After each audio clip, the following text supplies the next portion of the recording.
Imagine this: you wake up in London, somewhere around the year 1850th. Your eyes open, and you realize you're lying on a narrow iron bed. There's no soft memory foam here. Instead, your mattress is stuffed with horsehide. It's lumpy. It's scratchy. It's everything you never wanted in a bed. The room around you is cold. The fire you fell asleep beside is burned down to a few glowing coals, giving off only the faintest light. In the dim glow, you can make out the shapes of your furniture. The heavy wooden wardrobe, a small washstand with a ceramic bowl, a dressing table with a tiny mirror. Outside, you hear the clattering sound of iron carriage wheels rolling over cobblestone streets. A dog barks somewhere far away, and the air of course smells like coal smoke. Everything in London smells like coal smoke. It leaks through windows, under doors, through every crack in every wall. Mixed with it, you catch a light scent of bergamot oil. It's coming from a small perfume bottle on your table. Everyone wears this sharp citrus smell these days. It's one of the few scents considered safe. The sheets around you are made of plain cotton. They're clean, but not soft. Your nightgown is flanneled, but all the way to your throat. Victorian people believed showing your neck or wrists while asleep was basically scandalous. Beside your bed sits a small bell. You reach out and ring it. Almost at once, you hear someone climbing the stairs. It's your maid, Mary. She steps into the room already fully dressed, despite the early hour. "Good morning, miss," she says with a short curtsy. "Shall I open the curtains?" She doesn't wait for you to answer. She walks straight to the window and pulls back thick velvet drapes. Weak gray daylight spills in. The glass is smeared with soot from the endless chimneys outside. "What would you like to wear today, miss?" Mary asks, opening your wardrobe. Inside hang rows of dresses, each one more detailed and complicated than the last. And this is where the crash course in Victorian rules begins. Because from the moment you wake up, everything what you wear, how you speak, how you walk, who you talk to when you talk to them, is controlled by one of the strictest social systems humans have ever created. These people live life on expert mode. One wrong move, and your reputation could crumble. You have a morning call with Mrs. Utley at 11. Mary reminds you as she pulls out a deep blue day dress. And tea with your cousin Emily at 4. Morning calls. Here comes your first lesson. They're called morning calls, but don't let the name fool you. They happen between 3 and 5 in the afternoon. If you call them afternoon calls, Victorians will think you've lost your mind. And these visits last exactly 15 minutes. Not a minute more or less. 15. If you stay 14 minutes, you're rude. If you stay 16, you're even ruder. Most people carry pocket watches just to make sure they don't slip up. Mary starts dressing you, which is a whole process. First comes the chemise, a long cotton underdress. Then the corset. And the corset is no joke. Mary wraps it around your waist and begins pulling the laces tight. Tighter, you say, remembering that a proper lady should have a tiny waist.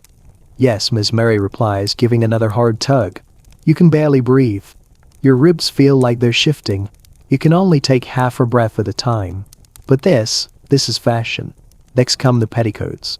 1, 2, 3, layer after layer. Then the crinoline, a giant cage made of steel hoops that sits under your skirt. It makes your dress balloon out like a lamp. Finally, the dress goes on. Tight bodice. Massive skirt. Altogether, you're now wearing nearly 15 pounds of clothing. And you haven't even left your room yet. Mary moves onto your hair. She pulls it tight and smooths it back. No loose strands allowed. Everything must be perfect. Everything must be proper. "Will you wear gloves or mittens today, miss?" she asks, holding them up. "Gloves," you answer. Victorian ladies never show bare hands in public. Ever. Hands must remain hidden like some kind of modesty secret. As Mary helps with your gloves, you remember another rule: no strong perfume. Heavy scents are considered vulgar, thanks to Queen Victoria's personal preferences. Instead, you dab a little bergamot oil on your handkerchief. Just enough to smell clean, but not enough to imply seduction. Fully dressed, you head downstairs for breakfast. The house is waking up.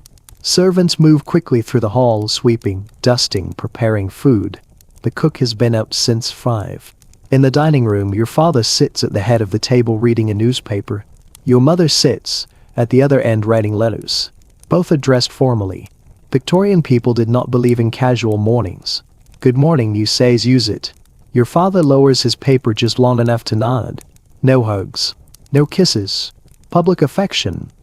Not in this family. Breakfast is huge: eggs, bacon, kidneys, toast, porridge. Victorians eat their biggest meal in the morning.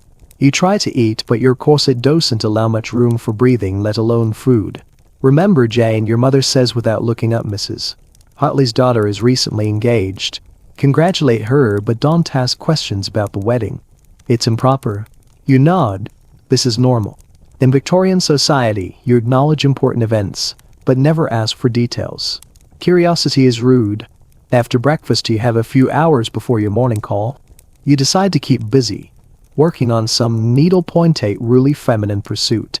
In Victorian society, idle hands are considered dangerous, and a proper lady is never idle.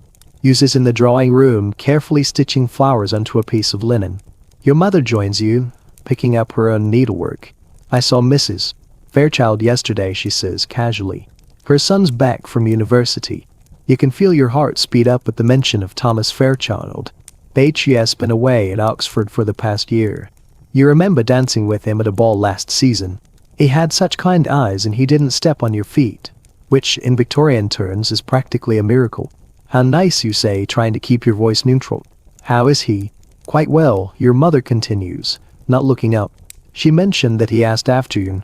Your cheeks warm, but you quickly compose yourself. Did he? That's very civil of him. Your mother smiles, pleased with your reaction. She watches you closely, carefully studying your restraints. Showing too much interest in a young man is improper. In Victorian courtship, the game is about pretending you aren't playing it. That's the secret. The less you seem to care, the more attractive you become.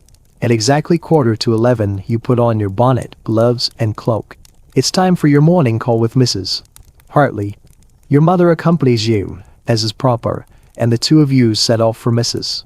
Hartley's house. It's only a short walk, but you must pace yourself carefully. Walking too quickly is unladylike. Small steps. Your back straight. Your eyes modestly lowered. Your enormous skirt sways around you, making each step more cumbersome. You have to be careful not to knock over anyone in your path, particularly children or dogs that might get too close. As you walk, men tip their hats, and you nod slightly in return. But you never make eye contact with strangers. A gentleman would never speak to a lady he hasn't been introduced to, and a lady would never speak to an unfamiliar gentleman. When you arrive at Mrs. Hartley's house, it's precisely 11 o'clock. Punctuality is crucial in Victorian society. Arriving early suggests you have no other engagements, and arriving late suggests you're careless. Both of these are disgraceful.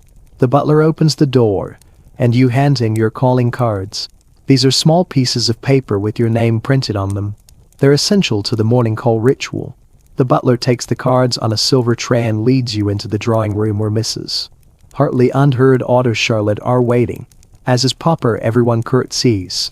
No hugs. No kisses. There's no physical contact between women and men unless they are related or married. That's how Victorian society operates. How kind of you to call, Mrs. Hartley says, offering you a seat. You arrange yourself carefully on the small sofa, trying to keep your posture straight despite the steel cage of your crinoline. Sitting properly in Victorian fashion requires a degree of skill. If you lean back too far, your petticoats will stick out and ruin the effect. Charlotte, you look well, your mother says, smiling at Mrs. Hartley's daughter. Thank you, Mrs. Wilson, Charlotte replies with a soft blush. Mr. Edwards is very kind. You've been hearing a lot about Mr. Edwards, Charlotte's fiancé. H.E.S. are well-minus respected young men, but the details of their engagement remain scarce. In Victorian society, it's considered rude to pry. You can ask too many questions about someone's engagement. It's considered vulgar. So the conversation moves on to more neutral topics. The weather, recent sermons at church, the latest music concert. Everything is discussed in the most moderate terms possible. Strong opinions in this world are for the lower classes. The call lasts exactly 15 minutes. No more, no less. Your mother gives a barely perceptible nod. That's your cue. You both stand, curtsy once more, and exchange pleasantries with Mrs. Hartley and Charlotte. You're done. It was a successful call. You're out of the door and back on the street in a matter of minutes. That went well, don't you think? Your mother asks as you walk home. Yes, mother. Charlotte looked well, you reply, choosing your words carefully. Very well. In Victorian conversation, well is the highest compliment one can give. Nothing more is necessary. Compliments must be understated. Anything else would seem excessive and gauche. At home, you have a light luncheon. The food is not extravagant but sufficient. Afterward, you spend the afternoon reading an improving book. Nothing too exciting or romantic, of course. The novels that stir strong emotions are considered dangerous. The Victorian ideal is for women to remain calm and composed, never giving in to passions or sentimentality. At 4 o'clock, your cousin Emily comes over for tea. The ritual is almost the same as the morning call, but slightly less formal because Emily is family. Still, you maintain perfect posture and speak only of proper subjects. Gossip is avoided. Anything personal is avoided. Nothing can seem improper. After Emily leaves, you have a few hours before dinner. You practice the piano for 1 hour. Enough to maintain your skills but not too much to suggest you have professional ambitions. In Victorian society, a lady who overindulges in a talent like music could be seen as immodest. So you keep your practice light, restrained. Dinner is at 7 o'clock. A family affair without any guests tonight. Even though it's just the 4 of you, you still change into a slightly fancier dress than your day wear. A Victorian lady always changes clothes for each occasion, adjusting her attire for the setting. If you wear the same dress for dinner as you wore for tea, it would be considered sloppy and improper. Your father sits at the head of the table, reading his newspaper while your mother works on correspondence. Your brother James is in high spirits, having spent the day at his club socializing with other young men of the upper class. The differences between men and women in Victorian society can't be more stark. James can come and go as he pleases, discuss politics, engage in business, even travel alone. You, however, have to abide by strict rules about when and where you can speak and to whom. Did you see Thomas Fairchild at the club today? James asks casually as he cuts into his roast beef. His tone is light, but you can't help but notice the slight teasing edge. You glance down at your plate, pretending to be absorbed in your food. Did I? You ask, trying to keep your voice steady. Your pulse quickens, but you're careful to remain composed. Father said he has been quite taken with you. James adds, leaning back in his chair. But I think we all saw that coming, didn't we? You feel your face flush, but you remain calm. Victorian propriety demands that you show no excitement or eagerness at such comments. Anything more than a subtle response would be considered desperate. James grins, clearly enjoying the discomfort he is causing. Well, looks like we'll have a proposal soon enough. I wouldn't be surprised if Fairchild asks for your hand before the week's out. You try not to react, but your heart races. In Victorian society, engagements are serious matters. A proposal isn't a casual declaration. Once you agree, it's expected that you'll never break that commitment. The entire community takes notice. Rejection or failure to get engaged would cause scandal, while accepting the proposal is seen as a formal commitment for life. Your mother gives James a gentle warning look, but she can't hide the pleased smile on her face. As a mother in Victorian society, her goal is to ensure that you make a proper marriage. The idea that Thomas Fairchild is considering proposing fills her with approval. James, for all his teasing, is giving you the exact compliment that society expects. The conversation drifts back to other topics, but you can't help but think about James's words. The idea of Thomas Fairchild, smart, handsome, and from a respected family becoming your fiancé is a thrilling, yet frightening possibility.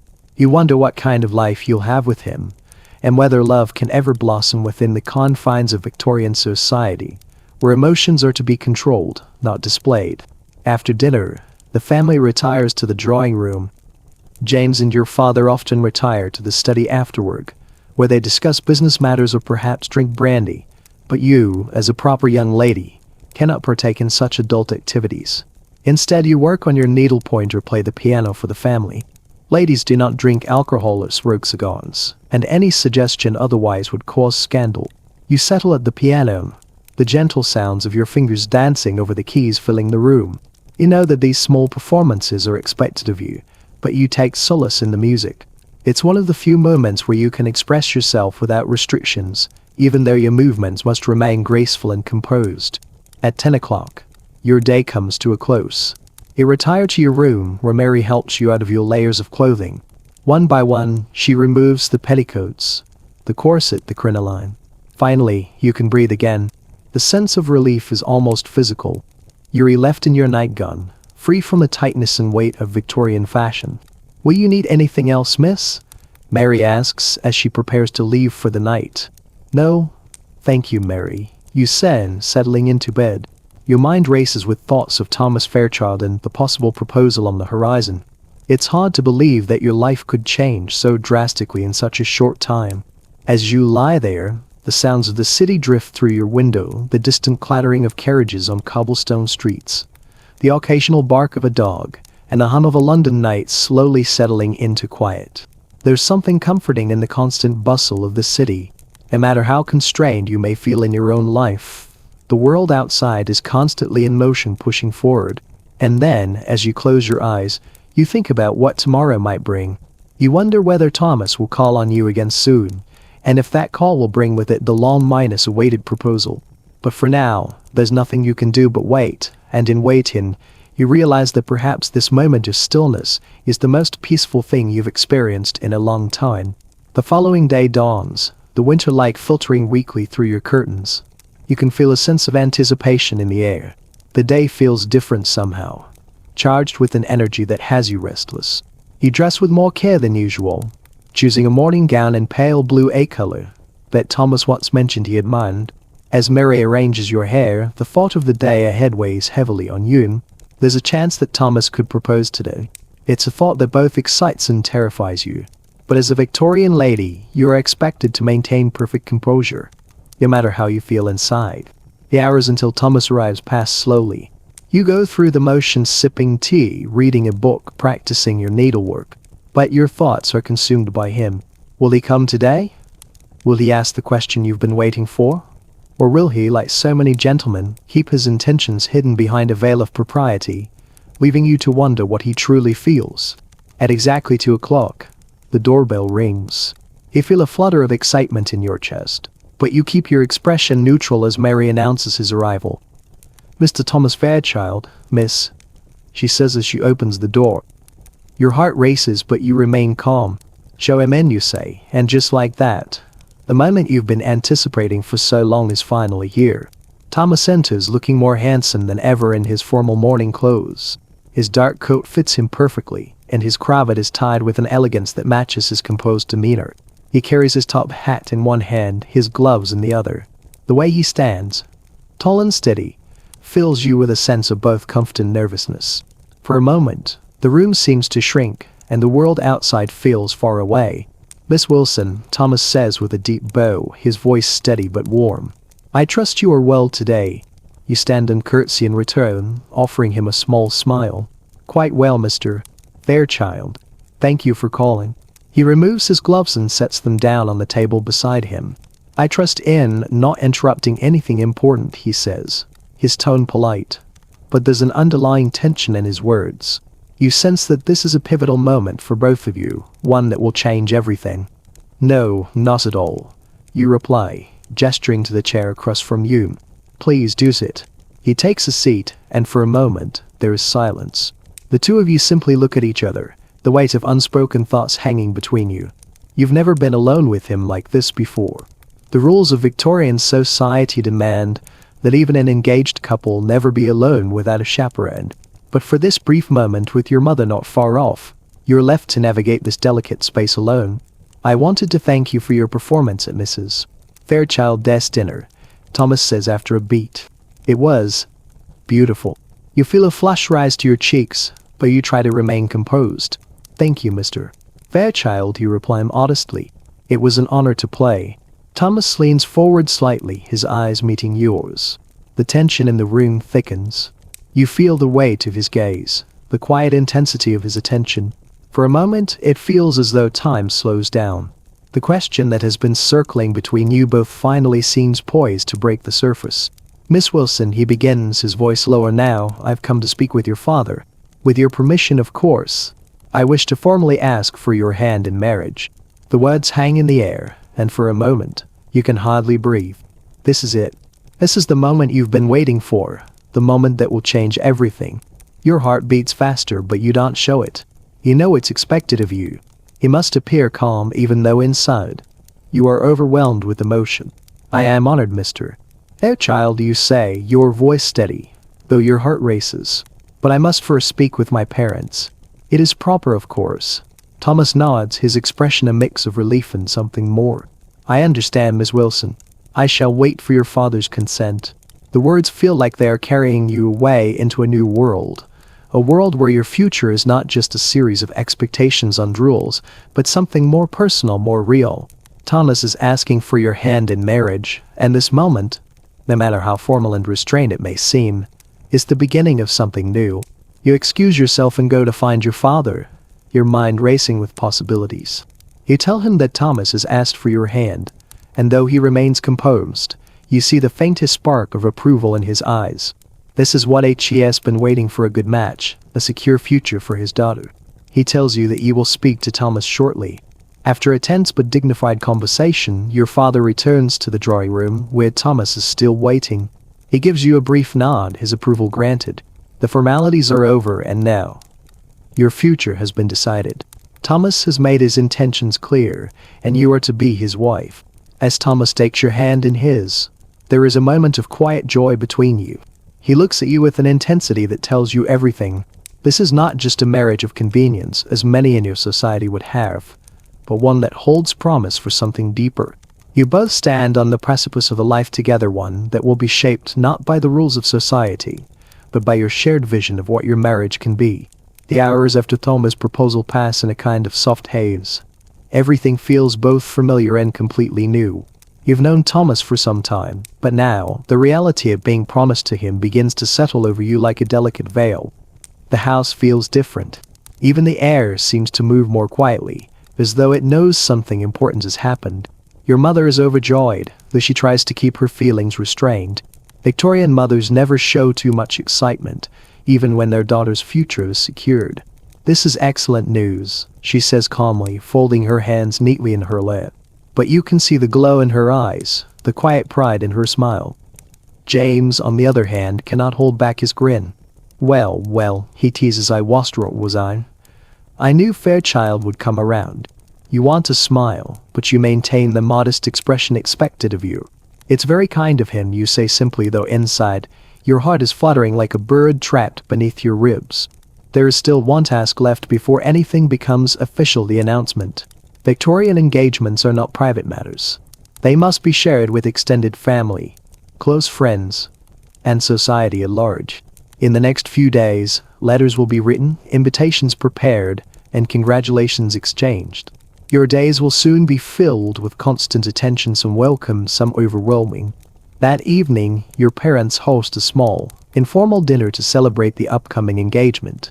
Thomas is invited, of course. When he arrives, he greets your parents with a respectful bow, then turns to you. His eyes meet yours with a warmth that steadies your breath.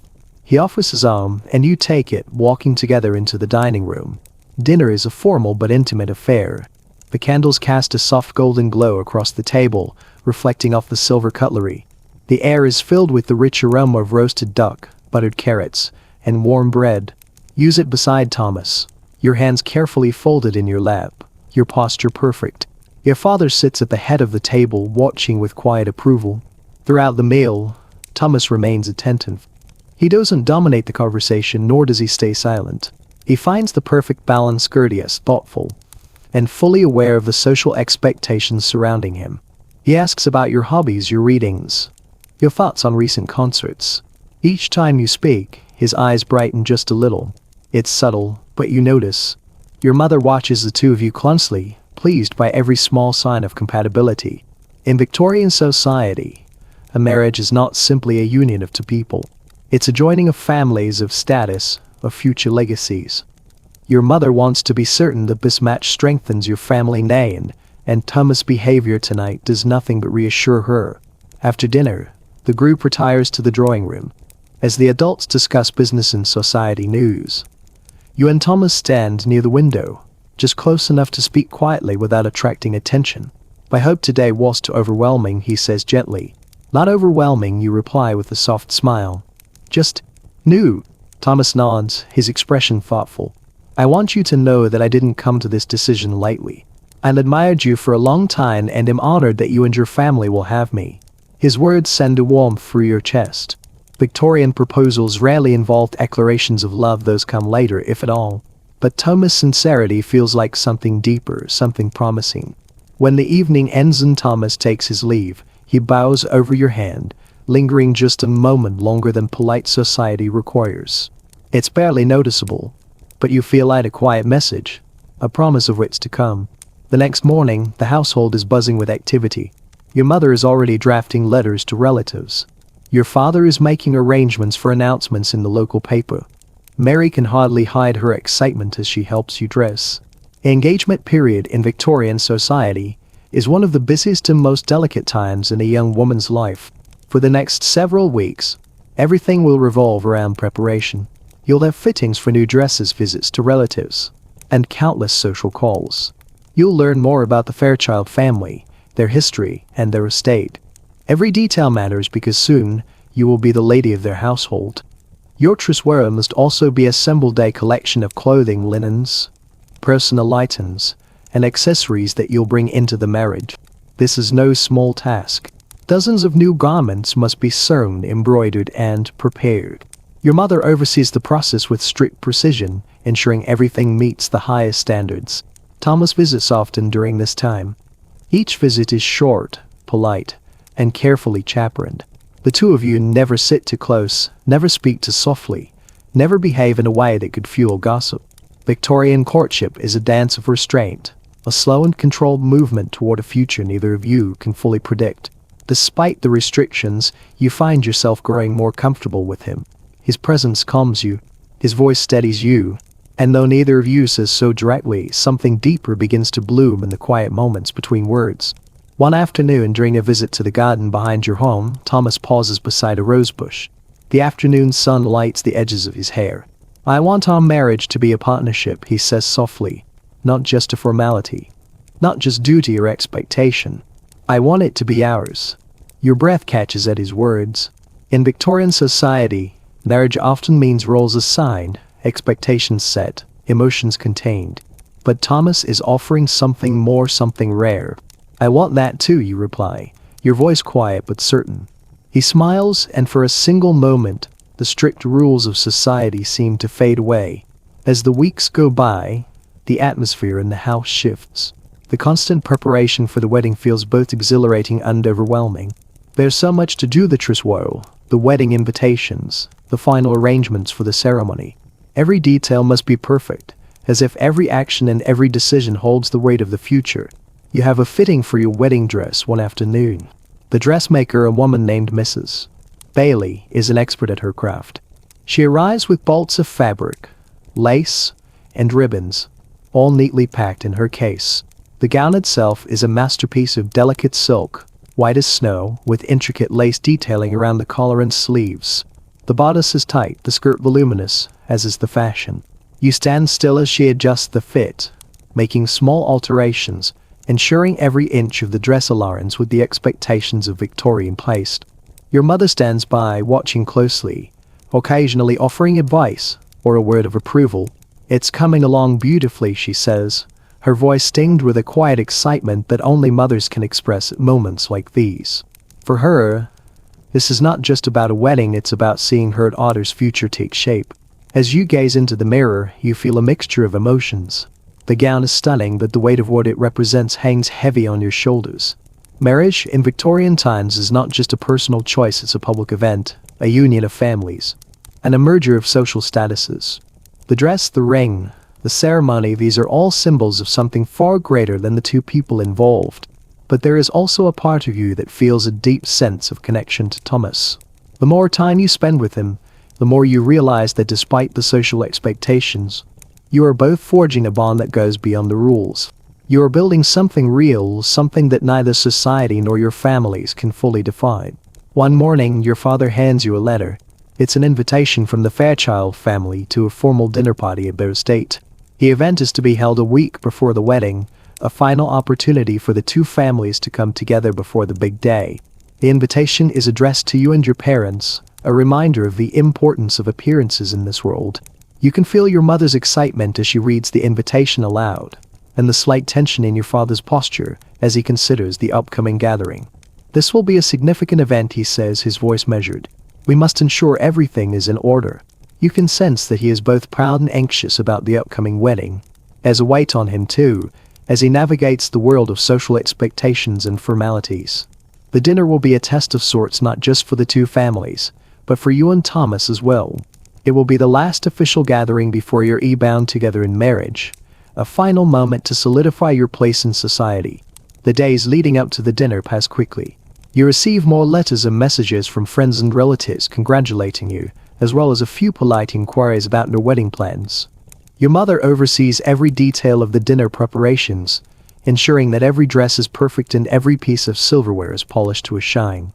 There's a sense of quiet anticipation in the house, as everyone knows this event will mark the final chapter before your marriage begins. On the night of the dinner, you and your parents travel to the Fairchild estate.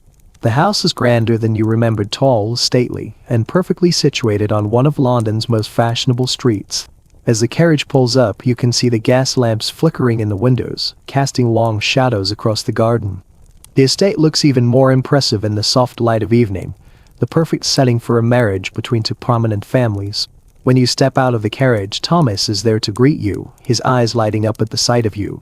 His smile is warm and genuine, and for a moment you feel a rush of affection. Despite all the formalities, despite the rules, you feel something real between you, a connection that goes beyond the expectations of Victorian society. Miss Wilson, he says, bowing slightly, his voice smooth and respectful. I'm so pleased you could join us this evening. You curtsy in return, offering him a polite smile. Thank you for inviting us, Mr. Fairchild. The house is filled with the sounds of laughter and polite conversation. Guests mill about, exchanging pleasantries, discussing the latest news, and offering congratulations to the newly engaged couple. There are businessmen, diplomats, and other members of high society. The room hums with the low murmur of conversation, and you begin to feel the weight of your position as a soon be bride. The dinner itself is a grand affair, with multiple courses served on fine china. The conversation flows smoothly, as expected, with everyone speaking in careful tones, avoiding any controversial or personal topics. You find yourself seated next to an older gentleman who spends most of the meal discussing his recent travels to France. His anecdotes are polite, but somewhat dull, and you nod in agreement, your mind occasionally drifting to Thomas, who is seated on the other side of the room. As the evening progresses, you notice Thomas glancing over at you from time to time. Each time your eyes meet, there's a quiet understanding between you, a connection that feels more intimate than anything you could say in words. The night is filled with formality and decorum, but in those small moments, you feel something deeper forming between you. After the meal, the ladies retire to the drawing room while the men stay behind to discuss business and politics. This is another one of those Victorian customs. The men are expected to talk about matters of importance, while the women gather together for polite conversation or light entertainment. Uses in the drawing room with the other ladies, exchanging pleasantries, but your mind is still on Thomas. You can't help but wonder what the future holds for the two of you. The evening at the Fairchild estate continues with a quiet elegance.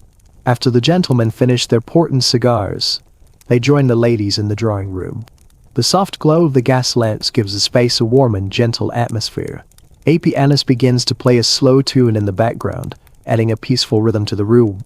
Thomas enters with the other men, but you notice him searching the room almost immediately. When his eyes find you, his expression softens in a way that is subtle yet unmistakable. He approaches with controlled steps, careful not to seem too eager, as Victorian rules demand restraint even when hearts feel otherwise. Miss Wilson, he says quietly, bowing his head. I hope the evening has been pleasant for you. It has been lovely, you reply, keeping your tone calm and polite. Your home is beautiful. Thank you, he says. My mother worked tirelessly to prepare everything. There's a slight smile on his face, the kind of smile one gives only when speaking to someone who truly matters. I'm glad you're here. Before you can respond, Mrs. Fairchild approaches with a warm, practiced smile. My dear, she says, would you honor us by playing a piece on the piano? Our guest would be delighted. You offer the appropriate hesitation as required by the time. If you wish it, Mum. Nonsense, she says gently. You must be modest. We've heard wonderful things about your playing. You rise and move to the piano. Your gown rustles softly as you take your seat. The room quiets. Eyes turn toward you. Your heart beats a little faster, not because of the audience, but because Thomas is among them. You begin to play a soft, flowing piece. The melody drifts through the drawing room like a gentle breeze. The music is simple but elegant, full of warmth and grace. You play with care, allowing each note to settle in the room, as though the sound itself carries emotion. As you play, you sense Thomas watching you, not with the polite interest shown by others, but with something deeper. Admiration, respect, something close to affection. Even within the rules of Victorian society, where people wear masks of composure, moments like these reveal more than words can. When the final note fades, the room erupts in polite applause. Mrs. Fairchild beams. Your parents smile with pride. Thomas applauds softly but with a warmth that you feel like a touch, even from across the room. You return to your seat. Thomas steps closer and leans in just enough to speak quietly. You play with such heart, he says. It's rare to hear music that feels so alive. Your cheeks warm. You're too kind, you say softly. He shakes his head slightly. Not at all. The evening continues with small conversations and gentle laughter. Guests move about the room, admiring the decor, complimenting the Fairchild family, and exchanging polite remarks. Thomas finds another moment to stand beside you. He keeps a respectful distance, but his presence alone feels steady and comforting. My father was quite pleased to speak with yours tonight, he says. That is good to hear, you reply, careful to keep your voice low and proper. I know such discussions are important. They are, he agrees. But I also wanted you to know something. You look up, surprised by the softness in his tone. I want a life with you that is more than duty, he says quietly. More than expectation. I want companionship, partnership, respect. He pauses, choosing his words with care. I want us to build something real. Your heart flutters, though your face must remain calm. I hope for the same. He gives a small, sincere smile. Then we are already on the right path. Before either of you can say more, another guest approaches him to discuss business matters. He steps away with a polite bow to you, leaving you with an unexpected warmth in your chest. As the night draws to a close, guests begin to take their leave. Your parents retrieve their cloaks. Mrs. Fairchild thanks everyone with gracious smiles. The evening has been a success in every possible social sense. Thomas escorts you and your parents to the door. The night outside is cool and still. A gentle fog hangs in the air, softening the glow of the lamps. I hope you enjoyed the evening, he says as the footman opens the carriage door. I did, you reply. Thank you for hosting us. It won't be long now, Thomas says softly. Soon we won't have to talk through formalities. We'll be able to speak freely. Your heart feels light. I look forward to that day. He smiles, small, controlled, but full of emotion. Good night, Miss Wilson. Good night, Mr. Fairchild. As you step into the carriage, you catch one last look at him standing in the lantern light. His expression is full of hope, and perhaps something even stronger.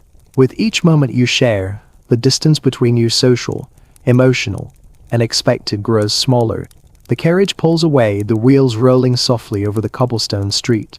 You sit back in your seat, hands folded in your lap, heart full of anticipation. The wedding approaches, and everything is about to change.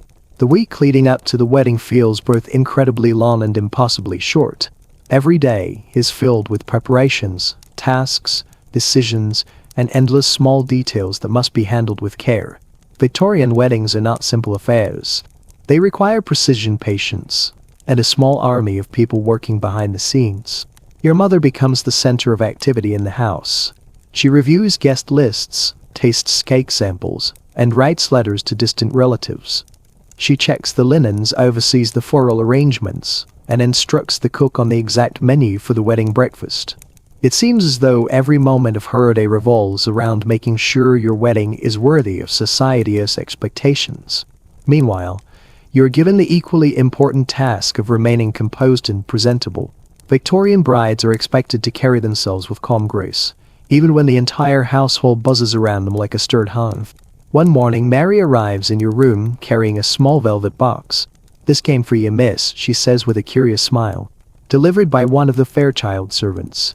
Your heart gives a small leap. You open the box and gasp softly. Inside is a delicate gold bracelet engraved with tiny leaves and flowers. Attached to it is a small card with Thomas' handwriting. For your wedding day, a symbol of the life we will build together. You run your fingers over the engraving. It's simple, elegant, and full of meaning. The bracelet is not flashy, but thoughtful, a reminder of Thomas' quiet sincerity. Mary watches you with warm eyes. Yes, very thoughtful, miss. Yes, you say softly. He is. Later that afternoon, your cousin Emily arrives. She rushes into your room with the excitement of someone who has been waiting days to see you. I can't believe your wedding is so close, she says, nearly breathless. Everything must feel so unreal. In a way it does, you admit. Emily picks up the bracelet and studies it with admiration. Thomas has good taste, and good manners, and good sense. I swear, every girl in London is jealous of you. You laugh softly. I'm sure that's an exaggeration. She shakes her head. Not at all. H.E.S. handsome, intelligent, and has a solid future. And from what I've seen, he adores you. Her words warm you, though Victorian propriety keeps your smile modest. I believe we suit well. Emily sighs dramatically. Yuri's so calm. If it were me, he'd be running around the house screaming with excitement. I doubt my mother would approve, you say with a soft grin. Emily stays for tea, chatting about dresses, guests, and all the small things that make weddings both joyful and stressful. Before she leaves, she hugs you, a rare show of open affection in a time when emotions are oft unkept under tight control. You'll be a beautiful bride, she whispers. And you'll have a good life. You squeeze her hand. Thank you. Morning arrives quietly, as if the world itself understands the importance of this day. Soft light filters through your curtains. The air feels different, still almost sacred. Today is the day you become a wife. Today is the day everything changes. Mary enters your room with a gentle knock. Good morning, miss, she whispers. Her voice is warm, calm, steady. It's time to get ready. You sit up slowly, feeling the weight of the moment settle over you. Not heavy, but full. Full of hope. Full of expectation. Full of something you can't quite name. Mary helps you wash your face and hands, then brings out the undergarments you must wear beneath your wedding gown. Fine linen. Soft lace. Everything new as tradition demands. Each piece feels like a step toward your future. Your mother arrives soon after, her eyes already shining with emotion. My dear, she says softly, touching your cheek. You look beautiful already. She takes a seat as Mary begins arranging your hair. The process is slow and detailed. Your hair is brushed, pinned, curled, and smoothed until it forms a perfect, elegant style worthy of the day. A small cluster of orange blossoms is placed near your veil, symbolizing purity and good fortune.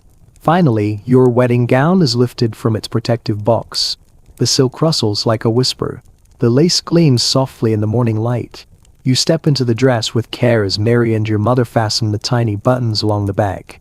When they step aside, you turn toward the mirror. You barely recognize yourself. You look like a bride from a painting, calm, graceful, glowing in white. But you also feel like yourself. You feel ready. Your mother places a gloved hand over her mouth. For a moment, she cannot speak. Then, quietly, she manages. You look perfect.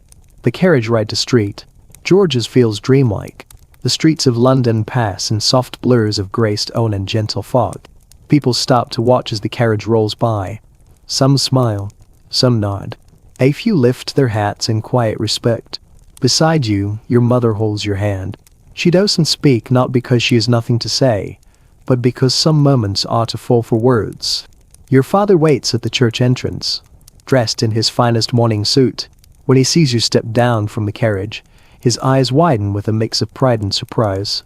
For a heartbeat, he looks as though he has forgotten how to breathe. My dear girl, he says softly, you look radiant. He offers his arm, and you take it. Together, you walk toward the great wooden doors of the church. Inside, the church is filled with flowers and soft candlelight.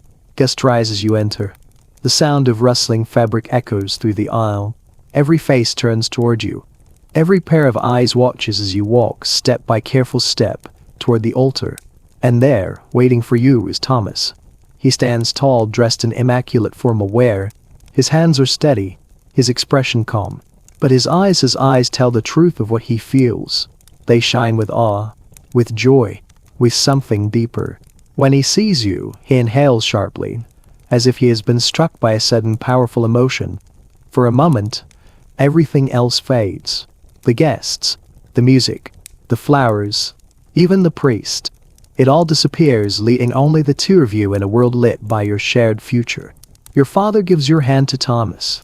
Thomas accepts it gently, holding it as though it's the most precious thing he has ever been offered. The ceremony begins. The priest speaks words about love, honor, devotion, and God's blessing. His voice echoes through the high stone arches of the church. You repeat your vows with a steady voice. To love, honor, and obey. Thomas repeats his with equal certainty. To love, honor, and protect. When it is time for the rings, Thomas slips the golden band onto your finger with careful grace. His hand trembles slightly, but his smile remains strong, warm, and full of promise. I give you this ring, he says softly, as a sign of my love and my life. The priest pronounces you husband and wife. Thomas lifts your veil with slow reverence.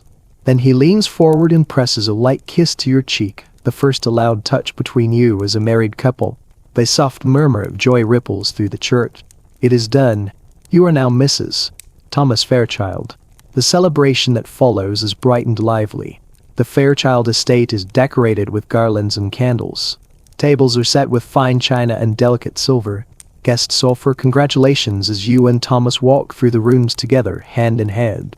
For the first time, no one requires you to behave with polite distance. You are a married couple now.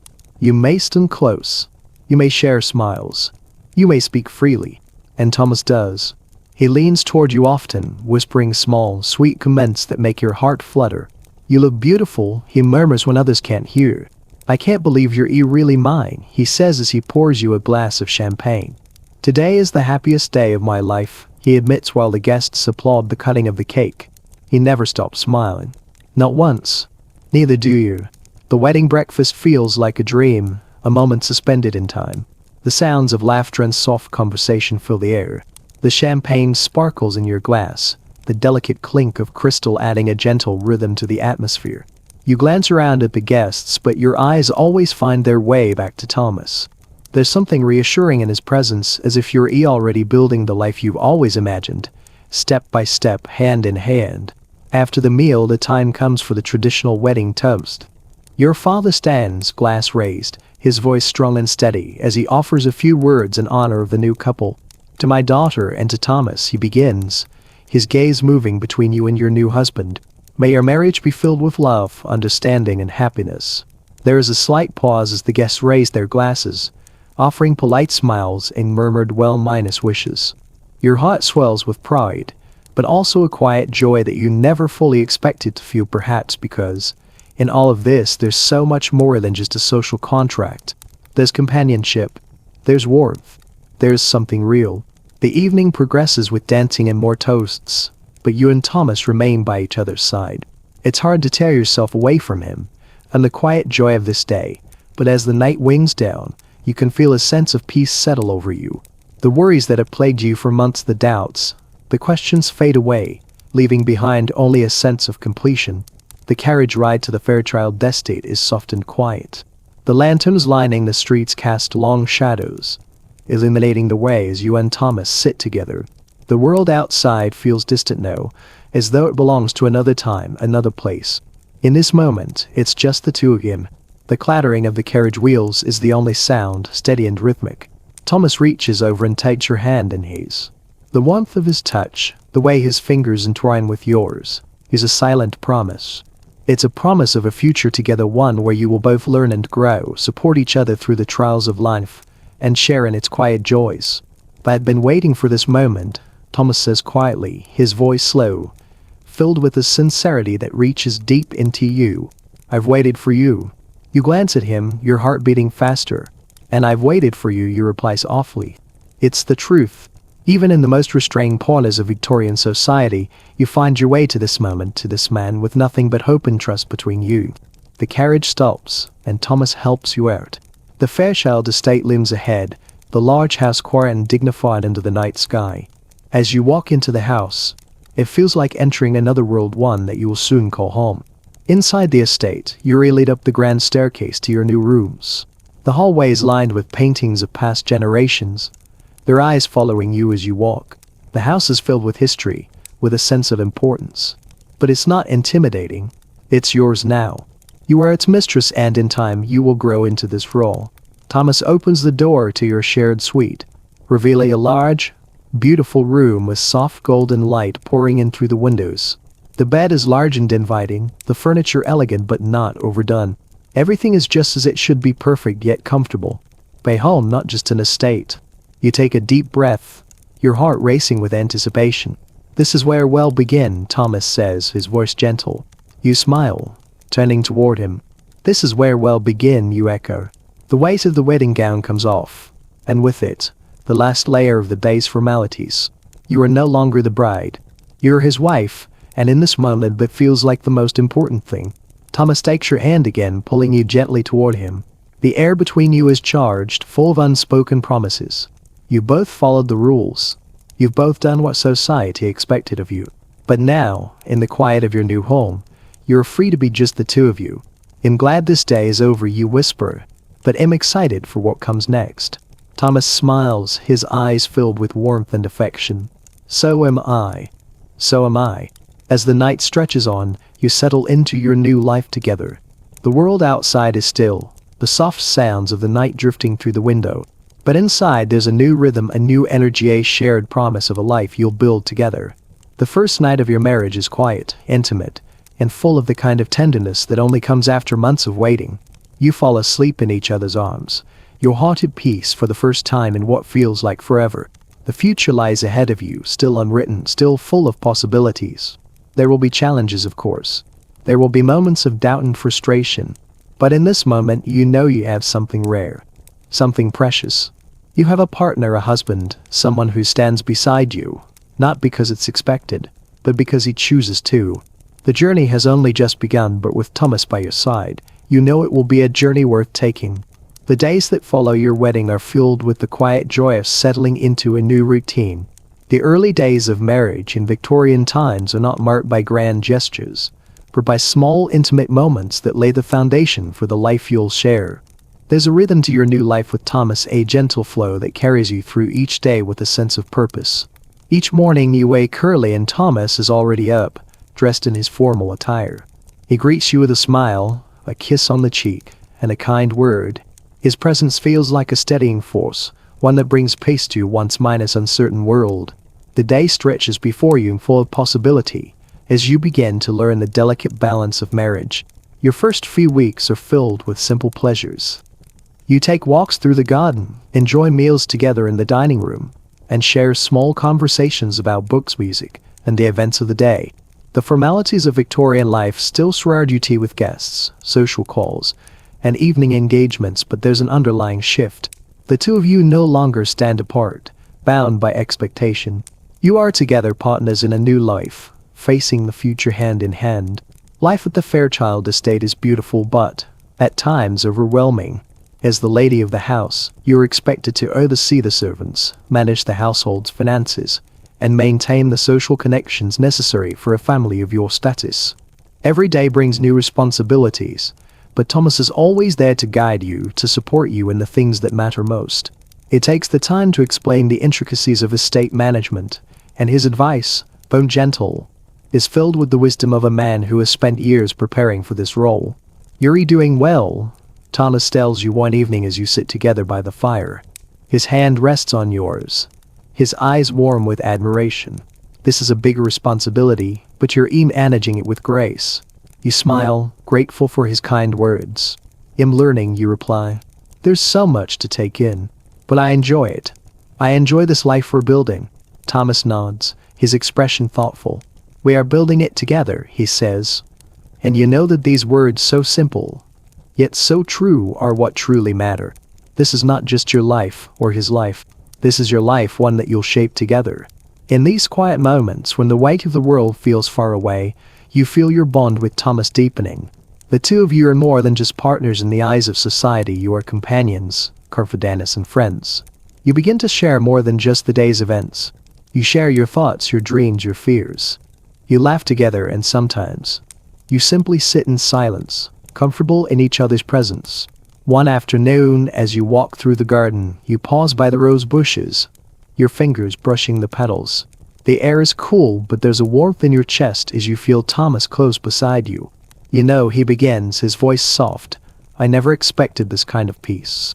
I always thought marriage was about duty and expectation. But with you, it's different. It feels right. You look up at him, surprised by the vulnerability in his voice. I feel the same, you admit. I've always known that marriage was about responsibility. But now I see it as something more. It's about choosing each other every day, no matter what comes. Thomas smiles, his eyes glowing with affection. I choose you every day, Jane. Those words, spoken so simply, send a warm ripple through you. You know that in a world governed by rules and expectations, what you and Thomas have is rare. It's not just about following the rules of society. It's about something more, something genuine. As the weeks pass, you settle into a rhythm of your own. You still keep up with the social calls and the formalities, but you also carve out time for the quieter moments. You and Thomas spend evenings by the fire, reading or simply talking. You take afternoon tea in the drawing room, surrounded by books and sunlight. These moments, small and simple, are what make your life together so special. One morning, Thomas enters your room with a tray of tea and breakfast. He places it on the bedside table and sits beside you, a soft smile on his lips. Good morning, he says, leaning in to kiss your cheek. You smile up at him. Good morning. I wasn't expecting you so early. I thought it'd surprise you, he replies, pouring tea into your cup. It's a quiet morning. We have time. You sip the tea, savoring its warmth. The quiet of the morning is a perfect contrast to the busy, bustling days you've spent together. The world outside the estate is moving fast, but in this moment, it feels like time has swooned. The life at the estate is full of responsibilities. There's a freedom in knowing that you have someone beside you to face them. With each passing day, you and Thomas learn more about each other. Not just as spouses, but as to people learning how to live together in a way that feels right. You often catch Thomas looking at you with a quiet, contented smile, and in those moments, you know that he is thinking the same thing you are, that this is the life you've both always dreamed of, even if you didn't know it at the time. And so as the days turn into weeks and the weeks into months, you settle into your new life. There are challenges ahead, certainly, but with Thomas by your side, you know you can face whatever comes together. Days pass, each one as full as the last, yet still, there is a rhythm to life in the Fairchild estate that brings a sense of quiet satisfaction. The house is bustling with activity, servants attending to their duties, gardeners tending to the rose bushes, the constant hum of society's expectations lingering in every corner. But within these walls, you and Thomas have found something that feels more like a partnership than a formal arrangement. The early mornings are peaceful, the days filled with small tasks and endless responsibilities. You manage the household with quiet precision, learning each day how to balance the needs of the estate with the expectations of society. It is not easy, but with Thomas beside you, the challenges are easier to bear. He takes time to explain the intricacies of estate management, offering advice with a gentleness that feels more like a conversation than instruction. There are moments when you look at him, seeing the man who has become your confidant, your protector, and in many ways, your equal. Each evening, as the day's work fades away, you sit together in the drawing room. The soft flicker of the fire casts long shadows on the walls. The room is still, save for the soft sounds of the wind outside. You talk, but not always of great things. Sometimes it is the small matters that bind you together, the arrangement of furniture, the books you plan to read, the small details of daily life that make it feel complete.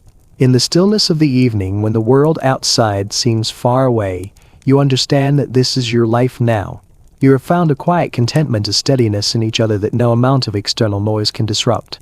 Your thoughts often turn to the future, what it holds for you both, and what lies ahead in the years to come. Marriage in Victorian society is a contract of sorts, but one that goes beyond the written word. It is a union of two families, a joining of lives. But for you and Thomas, it is becoming something more, something deeper, something that defies the expectations of others and is defined by the simple truth of your companionship. There are still formalities to navigate, of course. Social calls, evening parties, and polite conversations that do little more than reinforce the carefully constructed world of Victorian society. But when you and Thomas are alone, there is no need for such pretense. The weight of propriety lifts, and what remains is a simple understanding between you both. There is no need for elaborate gestures or grand declarations. In the quiet moments, you both know exactly what the other is thinking, feeling. At times you reflect on the life you had imagined before marriage. A young woman who once dreamed of adventure, of a life full of excitement, now finds contentment in the small pleasures of daily life. You never imagined that this would be your reality, but now that it is, you wonder how you ever lived without it. There's a peace in knowing what is expected, a comfort in fulfilling the roles that society has set for you. Yet, there is also a quiet thrill in the knowledge that your life with Thomas, while structured by the rules of your time, is uniquely your own. As the months pass, the estate feels more and more like home. The staff has come to know you and you them. You are not just a lady of the house, but a part of Ida presence that lends stability, warmth, and order to the rooms you walk through. The house itself seems to reflect this shift. The once cold, distant walls now feel lived in, each room carrying the mark of your influence. Thomas, too, settles into his role as your husband. Though he remains the gentleman of the house, there is a tenderness in the way he speaks to you, a gentleness that grows stronger with each passing day. In public he is composed, always the perfect image of a Victorian gentleman, but in the quiet of your private moments, there is a deeper connection, one that requires no words, only the silent understanding between you. It is in these moments, more than any other, that you feel the full weight of what you have built together. The estate's garden, once a series of carefully planted rows, now seems to mirror the changes in your life. The flowers bloom more freely, the paths had a certain wildness to them, a hint of untamed beauty.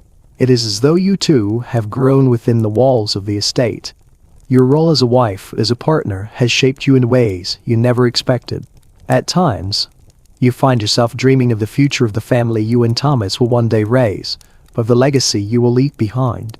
You wonder how your children will view the life you have created, how they will navigate the rules and expectations of a world that seems both rigid and full of possibility. But for now, there is no rush. The days pass quietly, and for the first time, you feel like you are exactly where you are supposed to be. In the evenings, you and Thomas still find time to talk about books, about dreams, about the future. It is in these quiet moments, when the rest of the world fades away, that you realize just how much you have come to rely on him, how much you have come to trust in what you've built together. The life you lead is not perfect, nor is it without its challenges, but in this moment, as you sit together in the drawing room, the weight of the world feels far away. Here, in the quiet of your home, you know that this life, with all its rules, its demands, and its expectations, has become something more. It has become yours. As the seasons shift, your life within the Fairchild estate settles into a steady rhythm. The early uncertainty that once lingered in your mind fades gradually, replaced by a calm assurance that grows stronger each day. You begin to understand the full weight of your responsibilities, not only as a wife but as the mistress of a household that depends on your judgment and quiet guidance. Your decisions influence the daily routines of many people, and though this thought once felt daunting, it now brings a sense of purpose. The social expectations of Victorian society continue to shape your days. Invitations arrive from acquaintances across London, each one requiring a measured response. You attend teas and dinners, engage in polite conversations with other women of your social circle, and host small gatherings at the estate. Thomas accompanies you when his schedule allows, always composed, always attentive, offering a reassuring presence whenever the demands of society threaten to overwhelm you. His manner remains steady and thoughtful, and you find comfort in the knowledge that he sees you not as an ornament of social standing but as his partner in every sense. The more time you spend together, the more you understand the subtle differences between what society expects and what you choose for yourselves.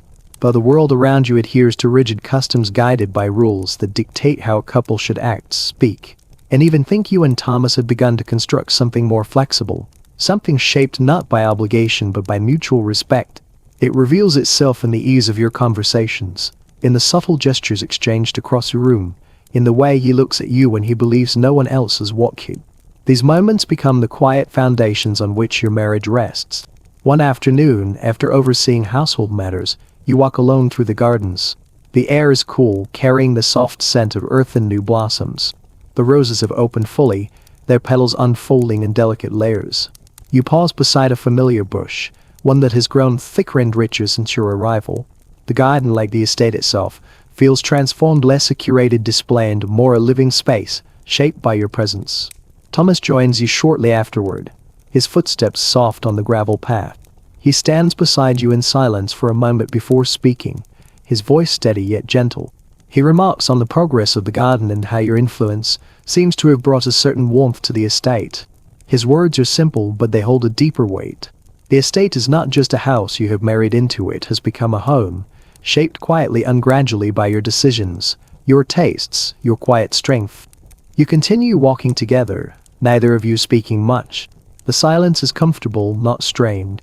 It is one of the many silences you have learned to appreciate, the kind that needs no explanation, no effort, no pretense. In these quiet moments, you recognize how far you have come from the young woman who once faced a world of rules and expectations with careful caution. Now those rules no longer define you. Instead, you navigate them with growing confidence. There are still challenges from time to time. Invitations from families known for their sharp tongues or their rigid expectations occasionally unsettle you.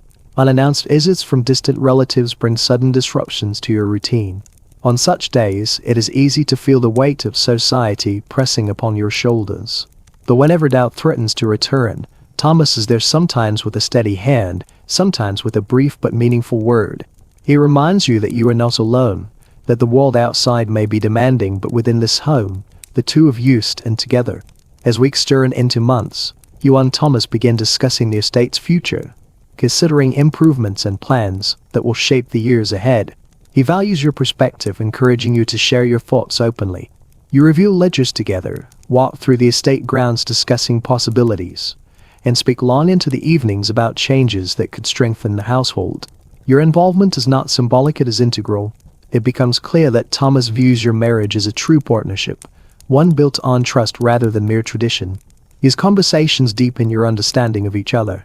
You learn more about Thomas' aspirations, his hopes for the estate, the challenges he faces in managing his family's affairs, and the quiet worries he keeps hidden from society's gaze.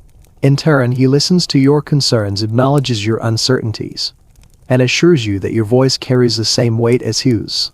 The world outside may see you as a Victorian wife fulfilling a prescribed role, but within your home, you are something far more significant. You are equal in spirit, if not in the eyes of society. The evenings remain your most cherished time together. After the household quiets and the lamps are dimmed, the two of you sit by the fire or near the window overlooking the moonlit garden. The conversations vary, some filled with thoughtful reflection, others with gentle humor, but they always reinforce the bond that grows stronger with each passing day.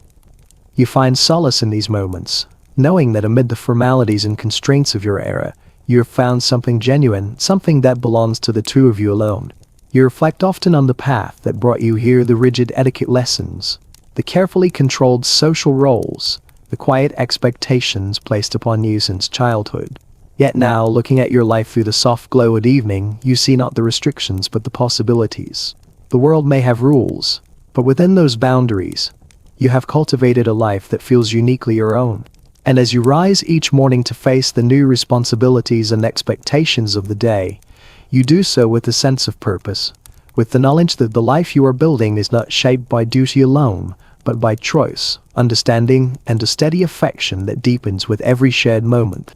The passing seasons continue their steady march, and with each one, the estate feels more like home. You and Thomas have settled into a life that balances the demands of Victorian society with the quieter, deeper connection you share.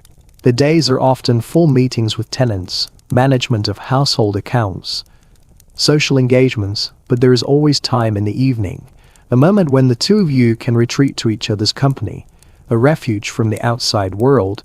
You find that you become more adept at managing the estate's affairs. While the house still requires its share of attention, you have gained a certain ease in overseeing the staff and addressing the needs of the household. The once daunting task of balancing the estate's upkeep with your duties as a wife no longer feels like an overwhelming responsibility, but a challenge to be met with thoughtfulness and care. Thomas often comments on how well you've handled things, and his approval is the quiet confidence you need to continue. Some evenings, when the demands of the day have subsided, Thomas takes you on long walks through the grounds. His walks are more than just a way to stretch your legs. They have become a time for reflection, for deeper conversations about the future and about your hopes for the estate and family. You talk about everything and nothing, moving from one topic to the next with the easy familiarity of two people who have shared many moments together. These are the moments when you feel most connected to him, when the world outside fades away, leaving only the two of you in the quiet of the evening. In time, you begin to discuss matters that are more personal. Your thoughts turn inevitably to the question of children. Though there is no rush, it's clear that both of you see this as a natural next step. The idea of raising a family together excites you both, but there is no pressure, no urgency. The pace of your life is slow, deliberate, and full of quiet joys. Yet, you cannot ignore the stirring within your heart, a longing to see the life you built together flourish in new ways. Thomas bunches the subject one evening as you sit by the fire. He is thoughtful, choosing his words carefully. "I've been thinking," he begins, his voice calm but serious. "We've built something strong here, haven't we?" You look up, surprised by the shift in tone. "Yes, we have," you agree. "It feels right." He nods, his gaze steady on yours. "I believe it's time to think about the future beyond the estate. We've created a life here, and it's my hope that we can share it with others. I want us to have children, to carry on this legacy together." His words fill the room with warmth. And though you have long felt that this was the natural course, hearing him voice it aloud gives the thought weight, meaning. "You'd like that too," you reply softly, your voice steady but filled with emotion. "A family. Our family." The conversation moves on, but the ideal is between you. A new chapter on the horizon. One you both look forward to with quiet anticipation. There is no rush, but the thought of bringing a new life into your carefully built world feels like a natural step, a continuation of the love and respect that has always defined your marriage. As the months pass, the estate flourishes under your careful management. And so does your relationship with Thomas. Your connection deepens in ways that go beyond the surface. You've learned how to navigate the demands of your roles while still finding time for each other, and the balance feels right. The future feels as though it belongs to you both, shaped by your shared dreams and values. You and Thomas continue to spend your evenings in the quiet comfort of each other's company, whether reading together by the fire, taking long walks through the estate, or simply sitting in silence. The moments are always filled with a deep understanding and respect for each other. Life is not without its challenges, of course. There are still occasional moments when you face the expectations of society and the weight of your role as a wife. But with Thomas by your side, you find that these moments are easier to navigate. He is not just your husband, but your partner in every sense, sharing the load and the joy of everything that comes your way. As the year turns and the seasons shift once again, you find yourself looking forward to the future, to the next chapter of your life together. It is a chapter that will inevitably bring new changes, new responsibilities, and new joys. But whatever it holds, you know that it will be built on the foundation of love, respect, and partnership that you and Thomas have already created. The days seem to flow seamlessly now, one blending into the next. Your routine, which once felt like a series of tasks to be completed, has settled into a rhythm that brings you peace. The house, once a vast, somewhat intimidating place, now feels like your own. It is filled with the warmth of your presence, the touch of your hands on every surface, every corner. The servants who once seemed distant figures in your life have become familiar faces, each playing their role in the smooth operation of the household. The estate is thriving just as your marriage is. Every morning, you wake early, the soft light of dawn filtering through the curtains. The sounds of the house slowly come to life around you, the quiet footsteps of the servants as they prepare for the day. The rustle of paper as Thomas reads through letters and business matters. The low hum of the garden as the birds begin their songs. These small details have become the backdrop of your life. And with each passing day, they ground you more firmly in the life you and Thomas are building. You spend your days overseeing the household, but always with Thomas by your side, offering his quiet support. There are moments when you both work together on the estate's finances, discussing the future with careful thought. There are times when you share a quiet meal together, talking about the people you've met, the books you've read, the small joys of your days. But there is also a stillness in your marriage, a calm that lets you both breathe and be present with each other without the need for constant words. In the evenings, when the work of the day is done, you sit together by the fire or take a walk through the grounds. It is during these moments that you truly feel the depth of your connection to Thomas.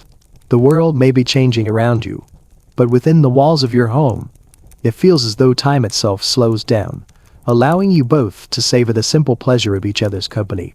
As spring turns to summer, the estate begins to take on a new life. The roses that had begun to bloom in early spring now stretch fully toward the sun, their colors deepening as the days grow longer. The garden becomes a place where you and Thomas spend more and more time, walking the paths you've carefully tended together. The air is rich with the scent of flowers, the sound of bees buzzing lazily from bloom to bloom. It is during these summer months that you begin to notice the first signs of change. Thomas is more thoughtful than usual, more introspective in his moments of quiet. You begin to wonder if he is, like you, looking toward the future with new questions, new hopes. One evening as you walk through the garden, you ask him about his thoughts for the future, about the changes he envisions for both the estate and your life together. He looks at you, his gaze steady and full of quiet emotion. "I think of our life, Jane," he says slowly, "and the future we will build. I think of our family and how we will raise our children, and how we will continue to grow together. I think of everything we have created here, and I know we are only beginning." His words, spoken with such sincerity, bring a quiet thrill to your heart. The thought of growing your family, of continuing the life you've begun, fills you with excitement and anticipation. You have built a home together, and now, the thought of filling it with the laughter of children seems like the next natural step. You smile, looking up at the stars that have begun to twinkle faintly in the night sky. "I look forward to that future," you say softly. "I look forward to everything we have yet to build." As the months pass, you continue to grow into your role, both as the mistress of the house and as a wife. You manage the estate with confidence, making decisions that shape the life you lead. You spend time with Thomas, discussing plans for the future, and slowly you begin to feel the quiet stirrings of something new, something wonderful. You spend your mornings in the garden, your afternoons managing the household, and your evenings with Thomas, talking about the future, your dreams, your hopes.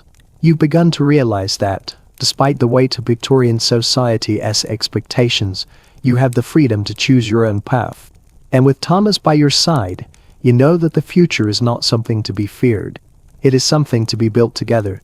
The life you've created is far from perfect, but it is your own. And with each passing day, as you walk through the estate, sit by the fire with Thomas, or plan for the future, you know that it will continue to grow and evolve. Whatever the future holds, you will face it together.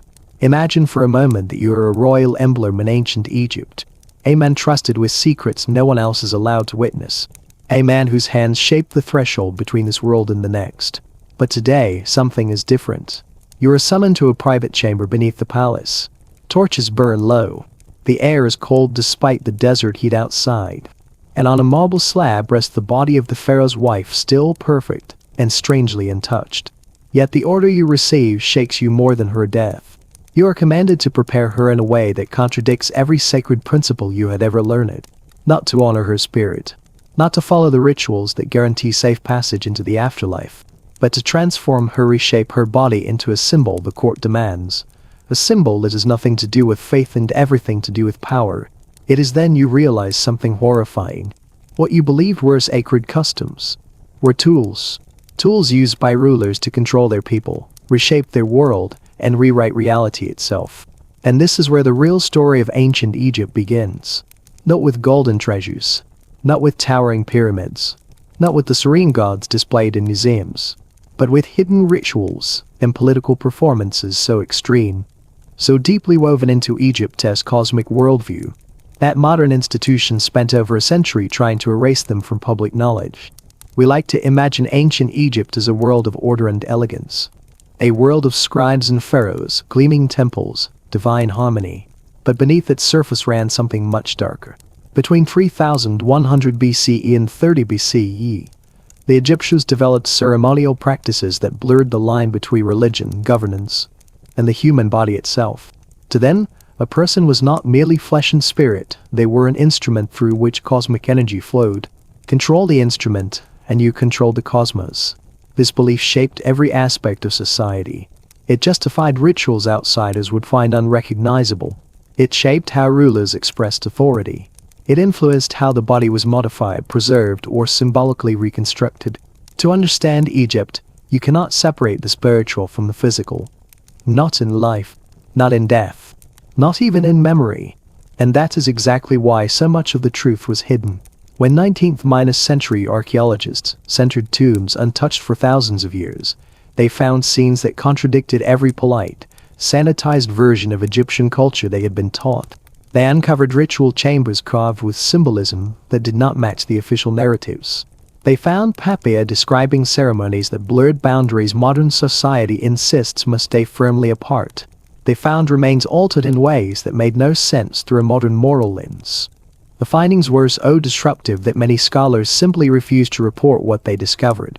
Some hid artifacts in private collections. Some sealed chambers back up. Some destroyed documents outright. And museums desperate to maintain Egypt's reputation as a noble, refined civilization carefully filtered what the public was allowed to see. But truth has a way of seeping through cracks. It began in 1925, not in a grand excavation but in a quiet laboratory where Howard Carter's team was examining the mummy of Tutankhamun. Their task seemed simple: document the body with newly available imaging techniques. Yet what they found was not decay, not damage, but intentional alteration. Surgical precision. Decisions clearly made by master embalmers not as an act of violence, but a ritual aligned with beliefs we still barely understand. Later examinations revealed similar patterns in other royal mummies. Subtle modifications, symbolic adjustments, alterations that matched cryptic passages in temple texts long dismissed as metaphor. Suddenly, the records made sense. The Egyptians believed that kings were not merely rulers, they were conduits. Their bodies were bridges between worlds, physical vessels that connected earthly existence to the cosmic order. To preserve a king's body was to preserve the stability of the universe itself. So embalmer-shaped royal remains with the same care a sculptor gives to stone. Not for beauty, not for vanity, but for cosmic function. This is the part of Egyptian history museums struggle with.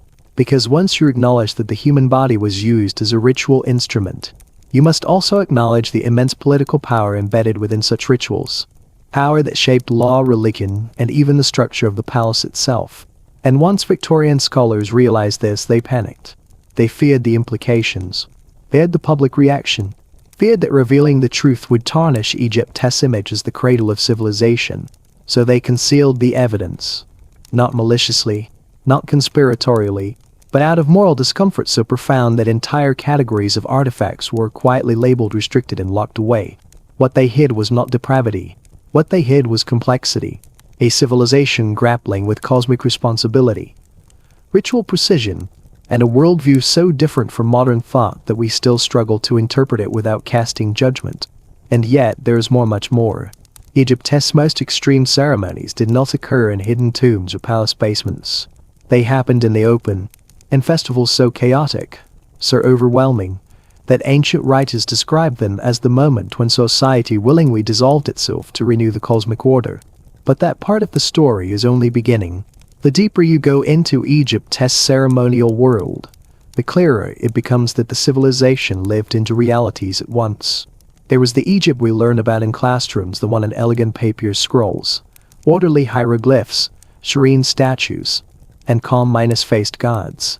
And then, there was the hidden Egypt, the one understood only by priests, embalmers, and the elite families who stood closest to the throne. This hidden Egypt believed the universe was fragile, that chaos waited at the edges of existence, pressing inward, that the duty of society, especially the royal house, was to push back against that chaos through ritual action.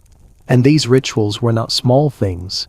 They were sweeping performances that shaped the political calendar, reorganized social structures, and placed extraordinary pressure on the bodies of those chosen to enact them. The pharaoh, above all, was expected to embody cosmic order. His vitality symbolized the strength of the state. His stillness symbolized the permanence of the sun. His transformation and death symbolized the eternal cycle that ensured Egypt's survival. That is why the embalming process became more than preservation. It became a form of sacred engineering, a reshaping of the physical world to match the cosmic one. Modern scholars struggled with this idea because it doesn't align neatly with Western assumptions. Victorian archaeologists were especially disturbed. They expected Egypt to reflect their own values: discipline, refinement, moral restraint. Instead, they found a civilization that embraced transformation, fluidity, symbolic reconstruction.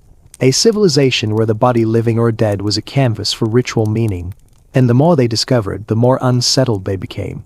By the time Howard Carter opened Tutankhamun's inner coffin, scholars had already learned to censor themselves. Reports were rewritten, passages were removed, artifacts were stored away, categorized vaguely as miscellaneous ceremonial items. What Carter's team uncovered in 1925 wasn't simply an altered mummy. It was evidence of a conceptual world completely alien to the modern imagination. Every modification made to the Boy King performed a symbolic function representing solar rebirth, divine wholeness, continuity of kingship. These transformations were never meant to deceive. They were meant to elevate. Other royal mummies soon revealed similar patterns. Some were reshaped to resemble deities.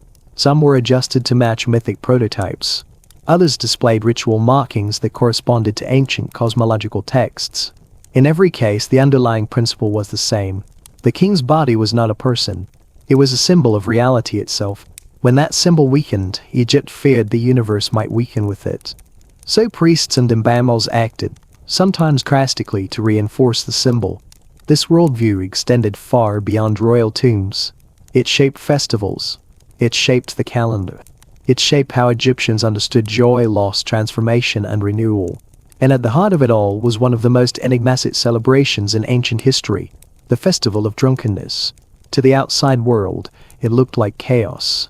A society willingly discarding order, letting go of restraint, dissolving into something primal. But to the Egyptians, this wasn't chaos at all. This was controlled set, ritually embracing disorder in order to tame it. The festival was rooted in the myth of Sekhmet, the lioness goddess whose wrath nearly ended humanity. According to the story, she was only stopped when the gods tricked her with a lake of red beer dyed to resemble blood. She drank until her fury dissolved, transforming into the benevolent goddess Hathor.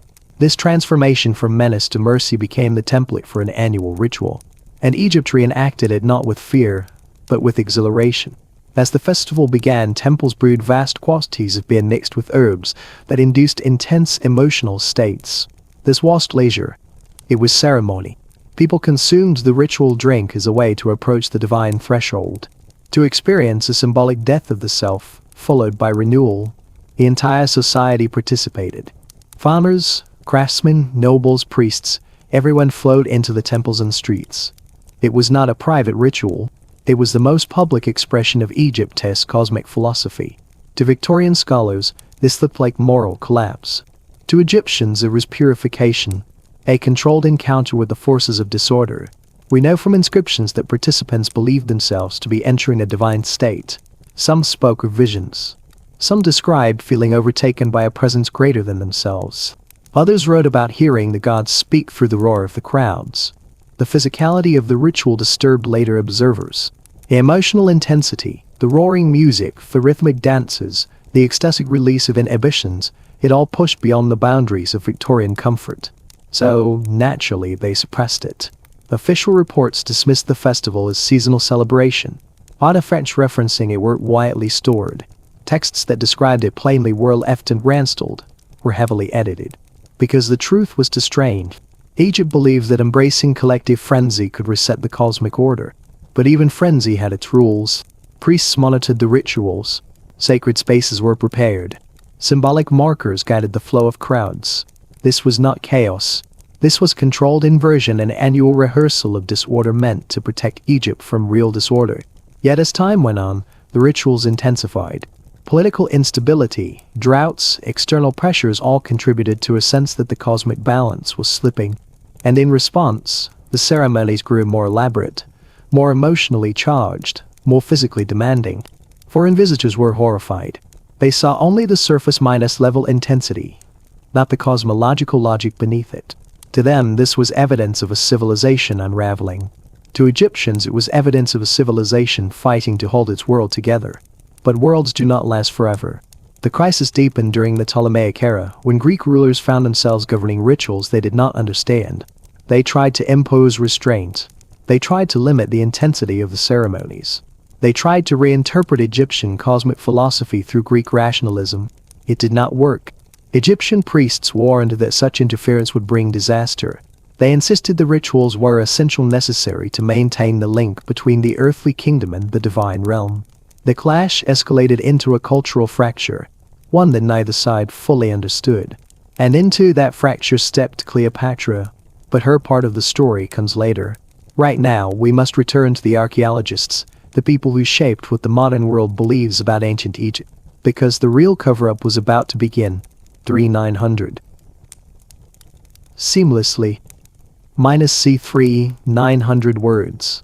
What happened in the 19th century did more to distort our understanding of ancient Egypt than anything the ancients themselves ever hid. When Victorian explorers first entered the tombs, they came with expectations shaped not by archaeology, but by their own culture. They believed Egypt was a world of noble restraint, a world of stoic pharaohs, formal rituals, and dignified gods carved in stone. What they found did not match that image. Inscriptions described ceremonies that blurred boundaries between the physical and the metaphysical. Artistic scenes portrayed rituals, soaked in symbolism modern scholars struggled to interpret. And some chambers revealed designs and ritual installations that did not resemble anything in Western religious tradition. Victorian sensibilities had no room for ambiguities, no room for ecstatic states, no room for a civilization that treated the body as a vessel for cosmic expression. So they reacted the only way they knew how austerity. They hid the evidence, not out of malice, not because they feared conspiracy, but because they feared scandal. Early Egyptologists documented what they felt comfortable with: architecture, kingship, warfare, agriculture. The rest they quietly omitted. In journals, some archaeologists confessed their discomfort. They described wall scenes they refused to sketch, symbols they covered with cloth during excavation, objects they labeled simply ritual implement without further note. Over time, this selective reporting became a silent tradition, a professional reflex. Entire wings of museums were filled with artifacts that never made it to display. Shelves stacked with boxes labeled private collection, drawers containing papyrus sealed with notes reading unfit for public viewing. Even today, researchers sometimes discover old storage crates filled with items wrapped in newspaper from the 1880s, never catalogued, never analyzed, never shown. Why did this happen? Because Victorian archaeologists were not prepared to face a truth that modern scholars now embrace. Ancient Egypt was not a sanitized civilization. It was a civilization of tension between order and chaos, purity and frenzy, stillness and transformation. Egypt understood that stability was an illusion. It knew the world was always shifting. It built rituals not to freeze time but to adapt to it. Victorian society, in contrast, valued rigidity. It believed the past should reflect a moral ideal, so anything that challenged that ideal was quietly taken off the table. One of the clearest examples of this comes from the archives of Sir John Gardner-Wilkinson, one of the earliest and most influential Egyptologists. His notebooks reveal sketches of ceremonial objects he later refused to publish. Next to one drawing he wrote only, "Improper, to be omitted." He was alone. Giovanni Belzoni, one of the great team openers of the early 1800s, wrote in his private diary that certain scenes should not be displayed to any Christian eye. When he published his official report, he simply pretended those scenes didn't exist. This pattern was repeated across Europe. French scholars locked unsettling artifacts in the cabinet secret, a room accessible only with written approval. The British Museum placed controversial papyri in a secure annex not open to the public. German institutions restricted access to entire tomb drawings. The world was shown a curated version of Egypt, one that emphasized elegance over complexity, serenity over intensity, restraint over ecstasy. The cost of that choice was immense. For over a century, the public and even many scholars built their understanding of Egypt on incomplete evidence. They learned about the pyramids, but not the rituals that animated them. They learned about the gods, but not the cosmic tensions those gods embodied. They learned about the pharaohs, but not the pressures placed on their physical selves as symbols of the universe. This is why modern discoveries feel so shocking. Not because the material is extreme, but because the narrative we inherited was incomplete. Only recently have researchers begun to reintegrate the missing pieces. High-resolution imaging revealed alterations on royal mummies that matched symbolic instructions from ancient funerary texts. New translations of papyri covered descriptions of ceremonial states resembling trance, ecstasy, war-controlled frenzy. Archaeologists rediscovered sealed temple rooms designed for rituals once dismissed as myth. And emerged patterns that explained what Victorian scholars could not. Egypt was built on the principle that order must be renewed, not preserved. That the cosmos survives only when humans actively participate in its rhythms. That rituals must sometimes be unsettling because the universe itself is unsettled. And nowhere is this more visible than in the collapse of the Egyptians' ceremonial system. By the time the Ptolemies ruled Egypt, the old rituals had become strained. Foreign rulers tried to adopt Egyptian traditions to secure legitimacy, but failed to grasp the philosophical depth behind them. Greek scholars trained in logic and rational order were horrified by the ecstatic festivals. They cowed and understand rituals that embraced chaos as sacred, so they tried to regulate them. They reduced festival durations, limited public displays, attempted to reshape Egyptian cosmic practices into something more reasonable. The result was not peace. It was rupture. Priests protested. Communities resisted. Temple factions split between those who wanted to preserve the old ways and those who feared for punishment. The tension between Greek restraint and Egyptian symbolic ecstasy became a cultural earthquake. And then came Cleopatra. Her reign is usually remembered for political drama, for alliances and wars and tragic endings. But few understand the deeper challenge she faced: how to rule a civilization whose soul was built on rituals the outside world could not accept. She attempted compromise, modified public ceremonies, held private rituals for the priesthood, balanced Roman expectations against Egyptian cosmology. But compromises solve little when two worldviews cannot be reconciled. The rituals weakened, the cosmic narrative fractured. Egypt's sense of universal order, carefully maintained for 3,000 years, began to slip. And when Rome finally conquered Egypt, the last thread snapped. Roman leaders didn't just forbid Egyptian ceremonies. They redefined them as superstition, ignorance, or moral corruption. They erased temple inscriptions, destroyed ritual installations, confiscated sacred implements, and gradually the world forgot what Egypt had truly been. Or rather, the world remembered only the parts that Victorian scholars allowed it to remember. But little by little, the truth is resurfacing. And the story is far from over. As the seasons shift once again, so too does the rhythm of life at the estate. The once vibrant colors of summer fade into the cooler tones of autumn. And with the changing leaves comes a quiet shift within you. The days remain full: morning calls, estate matters, social obligations. But now, as the world begins to slow, you find yourself contemplating not just the day-to-day tasks, but the larger picture that has begun to take shape in your mind. Thomas has remained by your side, his presence unwavering as always. Yet there is something different in the air. The conversations you share at night have turned more thoughtful, more reflective. You find yourself speaking more often of the future, of what you both want from this life you've built together. The idea of children, once a distant possibility, is now a concrete plan. Though you do not speak of it daily, there is a silent understanding between you both. The time feels right. The estate your home has grown with you, and now it seems the natural next step to fill its holes with new life. One evening, after the staff has retired and the house is quieted, you and Thomas sit together in the library.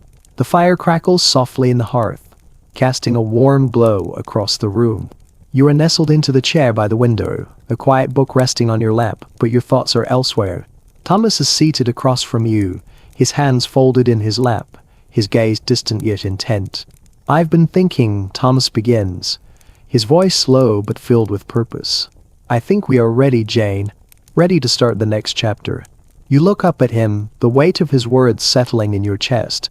You've known this moment was coming, yet hearing him speak it aloud brings a new sense of excitement. "We are ready," you reply softly, a quiet thrill rushing through you.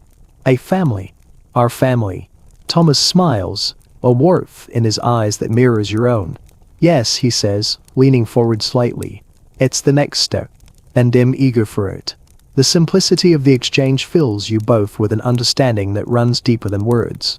This decision, this step forward, feels like the natural progression of everything you've built together. The estate, the quiet companionship, the shared vision for the future, all of it has led to this moment. The next few months pass with a renewed sense of purpose. The once seemingly distant thought of children now takes center stage in your conversations. You make plans for the future, for the ways in which your life together will expand and evolve. You begin to prepare for the changes that will come, setting aside rooms in the estate for the new members of your family, thinking about the education and upbringing that you will provide. Each decision you make together feels like a building block, laying the foundation for the new life you're about to welcome. In the evenings you still take your walks through the estate, but now, as you wander the grounds, there is a sense of anticipation. You imagine what it will be like when the house is filled with children's small voices, laughter, the sound of little feet echoing down the hallways. The thought is as thrilling as it is humbling, but you are ready. More than ready. You and Thomas have created a home that is strong, filled with love and stability, and it is this home that you will now share with the new life that will join you. But even as you prepare for the future, there are quiet moments of reflection. You think about the young woman you were when you first arrived at the estate and shore, cautious, uncertain of your place in the world. In those early days, the weight of society's expectations was overwhelming. The role of wife and mistress of the house, something you had to grow into. But now, looking at the life you and Thomas have built, you see the growth, the strength, the confidence you've gained along the way. It has been a journey of learning, of adapting to the expectations placed upon you, and of ultimately finding a balance between duty and desire. The life you now lead is not the one you imagined when you first entered marriage, but in many ways, it is more fulfilling than you could have ever anticipated. You have built a home with Thomas, one that feels like a sanctuary, a place where love, respect, and partnership are not just ideals but living truths. The work of daily life continues, but now there is a sense of joy in it. The responsibilities you once dreaded have become something you take pride in, something you share with Thomas. Your marriage, once a contract dictated by society, has become something real, something deeply personal. As winter draws near, there is a sense of quiet anticipation in the air. The estate is already preparing for the cold months ahead, and you begin to think about the changes that the coming year will bring. You know that your life will soon change again, that your role as wife will shift once more to include the responsibilities of motherhood. And though there is still much to do, there is no fear, only excitement, only the quiet certainty that this next chapter will be one you and Thomas will face together, as you have done with everything before. The evening of your conversation about children, as the fire burns low and the last remnants of daylight fade, you sit beside Thomas, feeling his steady presence beside you. The future may be unknown, but you know that with him, whatever it holds will be met with grace and understanding. You have found a partnership that will see you through whatever life may bring, and in that quiet certainty, you find peace. The days slip by quietly, each one filled with the small rhythms that define your life with Thomas. The estate continues to thrive, its grand rooms echoing with the sound of well-worn footsteps, the rustle of papers as business is attended to, and the soft murmur of voices discussing plans for the future. Life, though it carries the weight of responsibilities, has also become a tapestry of shared moments that are not grand in themselves, but, when viewed from the perspective of time, from the foundation of a life lived with purpose. As winter settles in, the cold winds begin to sweep across the estate, and you find yourself spending more time indoors. The estate, though grand, has a quiet warmth during these months. The fire burns brightly in the hearth, casting long shadows on the walls, and there is a soft comfort to the evenings, the warmth of the fire contrasting with the chill outside. These are the times when you and Thomas are most at peace, the demands of the outside world temporarily suspended. There are quiet evenings spent in the library, with books piled at your feet and the sound of Thomas' voice filling the spaces between you.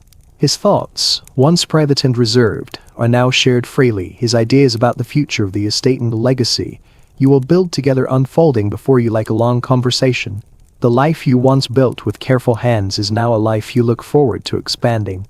The thought of children grows more vivid with each passing day, and with it comes a deeper understanding of what it means to create a future, to shape the next generation with the same love and care that has been given to you. You begin to notice changes within yourself, though they are subtle. There is a quiet joy that has taken root in your heart, a joy that comes not from grand accomplishments, but from the simple pleasures of life shared with someone you respect and love deeply. You find yourself more content in your role, more assured in your decisions. The uncertainty that once clouded your early days of marriage has faded, replaced by a quiet confidence that grows with each passing day. The weeks stretch into months, and each day feels like a step forward, a step toward the future that you and Thomas have begun to shape. There is no rush, no great expectation, just a steady, quiet understanding that your journey together is only just beginning. The house, though grand, has become more than just a structure. It is a living entity, shaped by the lives that pass through it, by the decisions made within its walls, and by the love that sustains it. The winter months, though cold, bring a new warmth to your marriage. You and Thomas grow closer still, your partnership solidified by the shared understanding of what it takes to make a life together. The estate is yours, but it is also his, and in the coming months, you both will see it expand in ways you never imagined. There are moments of quiet reflection when you and Thomas sit by the fire and the world outside seems distant. And it is in those moments that you realize just how much you have changed, how much you have grown together. With each new season, the world around you transforms, and so too does the life you lead. The anticipation of new beginnings, of future possibilities fills the air. The thought of children becomes more real with each passing day. And the prospect of watching them grow up in this home, surrounded by love and history, brings a deeper sense of meaning to everything you've worked for. Though the road ahead remains uncertain, you feel prepared to walk it. You have built something strong, something enduring, and with Thomas by your side, you know that whatever challenges come your way, you will face them together. This life, with all its demands and expectations, has become something uniquely yours. The rules of society may still press in from time to time, but they no longer define you. Instead, you and Thomas have created something that belongs only to the two of you, a life built, not just on duty, but on mutual respect, love, and partnership. And as the days grow shorter and the seasons continue to change, you look toward the future with a sense of quiet hope. The life you have built together is just the beginning, and whatever the coming years may hold, you are ready. Together, you will continue to shape this life, to create something lasting that will echo through the halls of the estate for generations to come. The winter air settles deeper around the estate, bringing with it a quiet stillness that seems to touch every pore of your days. The trees stand bare against the pale sky, and the grounds take on a muted beauty that feels both peaceful and solemn. Inside the house, the fires burn longer, and the rooms carry a warmth that comforts you as the world outside grows colder. Each morning begins with the soft movements of the household preparing for the day, and each evening ends with the gentle dimming of lights as the house settles into rest. Their life during these months becomes a collection of quiet routines. There are letters to write, household accounts to review, and plans for the coming spring to discuss with Thomas. The estate feels alive even in the stillness of winter, its future always pulling your attention forward. You and Thomas move through these tasks with a shared sense of purpose, each decision made with careful thought. There is a harmony to your days now, a balance that has grown naturally from your time together. Thomas spends many hours in the study during these weeks, often reviewing documents related to the estate and the investments that ensure its stability. Sometimes you join him sitting nearby with your unworking hand, the silence soft and companionable. The simple act of being present together during these quiet moments strengthens the connection between you. You have come to understand the importance of these small routines. They are the threads that weave your life into something lasting. Evenings continue to hold a special place in your days. The two of you sit near the fire, the warmth wrapping around you as you share conversations that have grown more reflective with time. The future remains a constant topic, and though it is approached with calm deliberation, you feel the quiet excitement that builds with each passing week. The idea of expanding your family shapes your thoughts in subtle ways. You imagine the estate filled with new sounds, new energy, new life. The thought fills you with a sense of purpose and anticipation that reaches into every corner of your days. As the winter deepens, you find yourself observing the world around you with new attention. The quiet beauty of the frost on the windows, the way the light shifts in the early hours of the morning, the gentle pace of life during these colder months, all that carries a significance you did not recognize before. The changing seasons seem to mirror the changes within your own life. You feel yourself stepping into a new phase with a calm certainty that reflects the steady partnership you have formed with Thomas. The two of you continue to manage the estate with care, considering improvements that will benefit the land and the people who depend on it. There are discussions about renovating certain areas of the house, about expanding the gardens, about preparing for the future needs of a growing family. Every choice is made thoughtfully, and though the responsibilities are many, they never feel burdensome. Instead, they bring a sense of purpose that deepens your connection to the estate and to each other. There are moments when you pause to reflect on the journey that has brought you here. The uncertainties of your early married life feel distant now, replaced by a growing assurance in your role. You understand the rhythms of the estate, the expectations of society, and the responsibilities of your position with far more confidence. You have grown into the life that once felt intimidating, and the partnership you share with Thomas has become a source of strength. With each passing day, the anticipation of what is to come grows stronger. It is not spoken of constantly, nor is it rushed. It simply rests in the spaces between your conversations, in the thoughtful glances exchanged across the room and the plans made quietly and gradually. The future is taking shape, and you can feel the shift even when nothing outward has changed. It is a quiet transformation, one that brings both a sense of peace and a new form of purpose. The estate remains a place of stability, its walls holding the memories you have begun to create. The days pass with a gentle consistency, each one building on the last. You move through the season with a sense of calm that feels earned, your life expanding in ways that once felt distant and abstract. Now, they are close enough to touch. As winter begins to hint at its end, with the faintest suggestion of spring in the air, you realize how much has changed within you. The person you were when you first arrived feels like a distant memory. You have stepped fully into your role, into your marriage, and into the life that lies ahead. Whatever the coming months bring, you know you are ready for them. You have built something steady, something meaningful, something that will grow with you as the seasons continue their endless cycle. As the last days of winter fade into early spring, the estate begins to awaken. The once dormant trees now show the first signs of life, their branches budding with the promise of new growth. The grounds, which had been covered in a blanket of frost for so long, now begin to show their true colors. The flowers that once seemed hidden in the soil begin to push their way through, timid at first, but quickly taking their place in the brightening landscape. The entire estate seems to breathe anew as the cold air shifts into the warmer breezes of spring. For you, these changes bring a quiet excitement. It feels as though the world outside is slowly catching up to the new chapter that has quietly begun in your own life. The days are still full with meetings and tasks to tend to, but there is a new energy in the air, a sense of anticipation that permeates everything. You and Thomas spend more time outdoors as the weather warms, walking the grounds, inspecting the progress of the estate's many projects.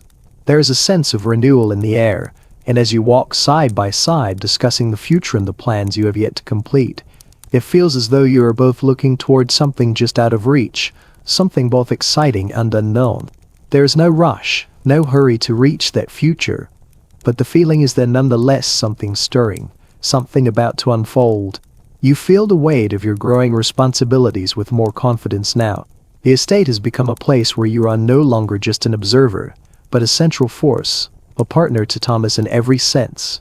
You have learned the complexities of managing not just the house, but the lives of those who depend on it. The servants, the tenants, and the workers, each one plays their part, and you now understand your role in guiding them, in ensuring that everything runs smoothly.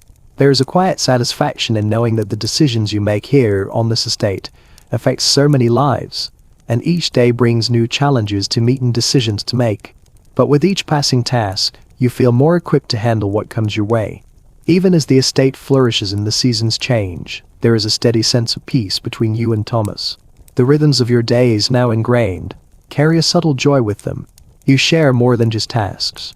There is an unspoken understanding between you, a deep bond that has grown through years of partnership. Every glance, every gesture between you is a quiet affirmation of the life you've built together. You no longer need to speak constantly to communicate. The shared silences have become as meaningful as any conversation, and in these moments, you feel the depth of your connection. And yet, as much as you treasure the peace of your days, you know that change is inevitable. The future still holds unknowns, but there is no fear. There is only quiet anticipation for what comes next. The prospect of children looms larger as the days pass, and the idea of expanding your family feels as natural as the seasons changing around you. The thought of raising children in this home, of watching them grow and learn, fills you with a profound sense of purpose. You and Thomas begin to discuss the future more openly in these spring months. There is no rush, no pressure, but the excitement is there, quietly building as the two of you speak about the legacy you want to create. The estate, the home you've made, will not just be a place for the two of you. It will be a place for a new generation, one that will carry your values and your love forward. The moments you share with Thomas, as you walk the grounds and talk about the future, feel like the quiet groundwork for the years to come. There is so much to look forward to, but the certainty that comes with sharing this future with him makes it all the more meaningful. Whatever comes next, you know you will face it side by side. The spring air is filled with the sounds of life-stirring birds calling, the rustle of leaves in the breeze, the faint hum of insects. As you walk together, hand in hand, you feel a quiet thrill, a sense that you are stepping into something new. The world around you is changing, and so is the life you have built with Thomas. There is no longer any doubt that this is the life you have chosen, the life you have built, and it is a life filled with promise. The arrival of spring brings with it a sense of transformation, not just in the estate but within you as well.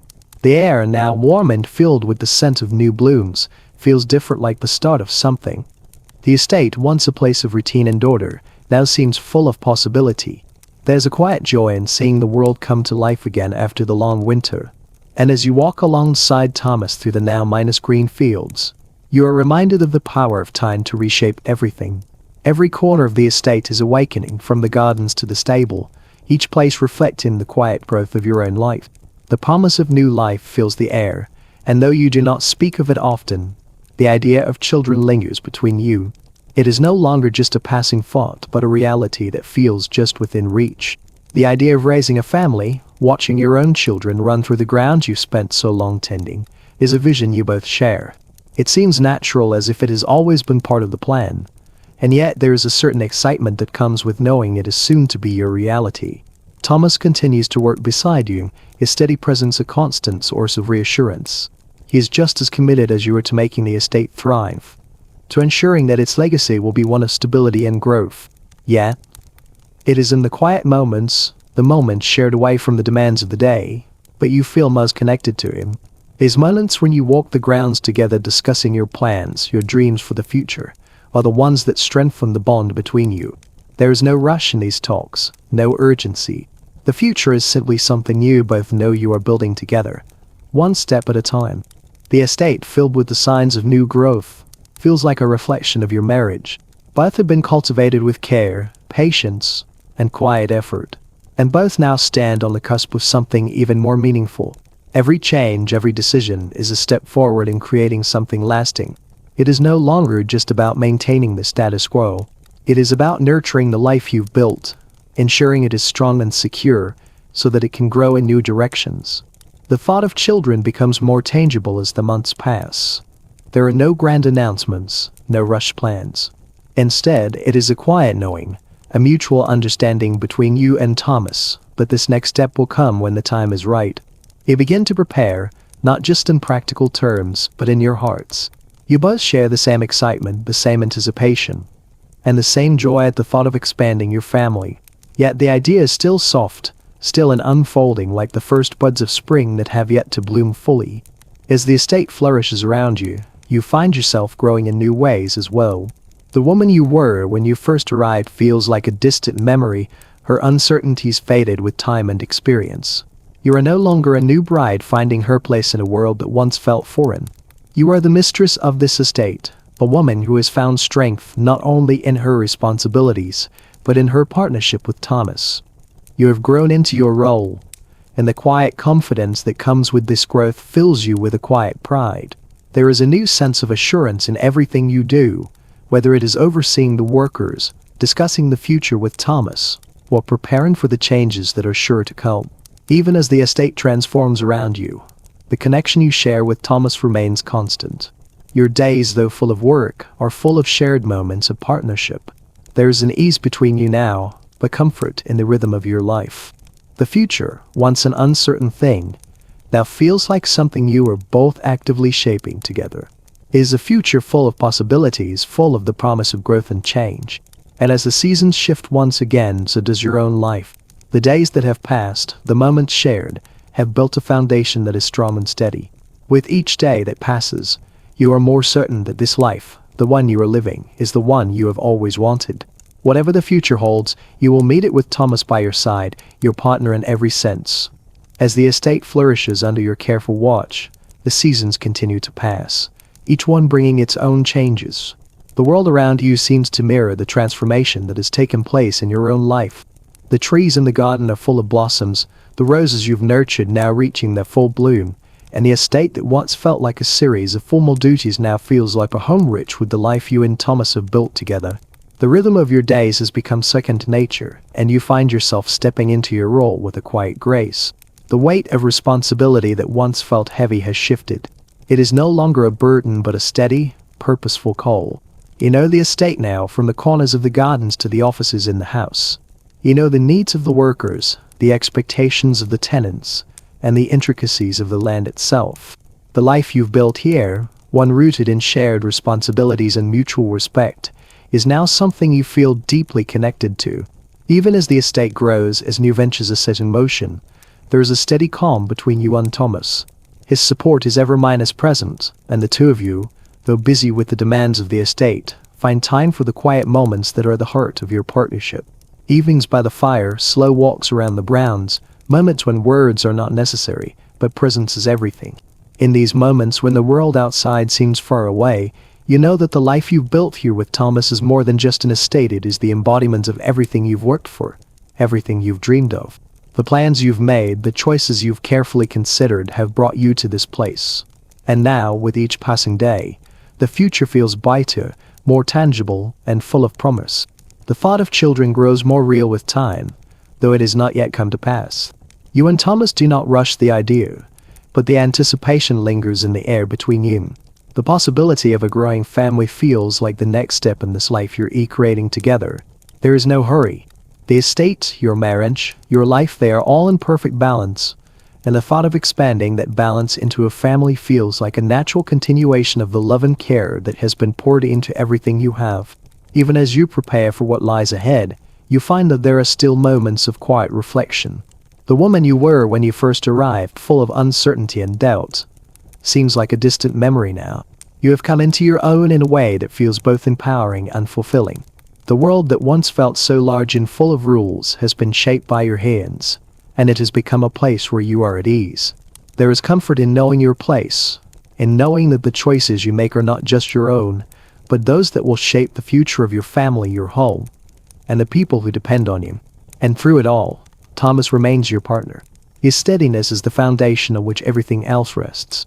Together, you've created something beautiful, a life that is rich with meaning, purpose, and love. The future you both envision is one where your work, your love, and your family will continue to grow in harmony. As the seasons turn once more, the promise of new beginnings fills the air. The world is waking up, and so are you. There is a quiet excitement within you as you look toward the future. You have built something enduring, something that will last. Whatever challenges come your way, you are ready to meet them side by side with Thomas, just as you always have. The road ahead is not without its unknowns, but with Thomas by your side, you know that whatever lies ahead will be something you can face together. You have already built the foundation of a life that is strong, and now, you look toward the next chapter, eager to continue the journey that you have started. The days continue to move forward, their passing marked by the steady, reliable rhythms of your life with Thomas. The estate, which once felt like a distant dream, now feels like an extension of yourself. Every corner of it holds memories, the quiet corners of the garden where you and Thomas once walked hand in hand, the study where decisions have been made, the dining room where you have shared countless meals, and the rooms where the two of you have built the foundation of your life together. This house, these grounds, have become a reflection of the life you share. There is a stillness to your days now, the peace that settles between the tasks and the moments of quiet reflection. The weight of responsibility is no longer heavy. It has become part of the fabric of your life, woven into every conversation, every decision. You have stepped fully into the life you built with Thomas, and it feels right, in a way you could not have imagined when you first began. The uncertainty of those early days has been replaced by a quiet confidence. Even as the world outside continues to change, the estate remains a steady place of growth. You and Thomas work side by side. The care you both put into every task reflected in the way the land flourishes, the way the house hums with life.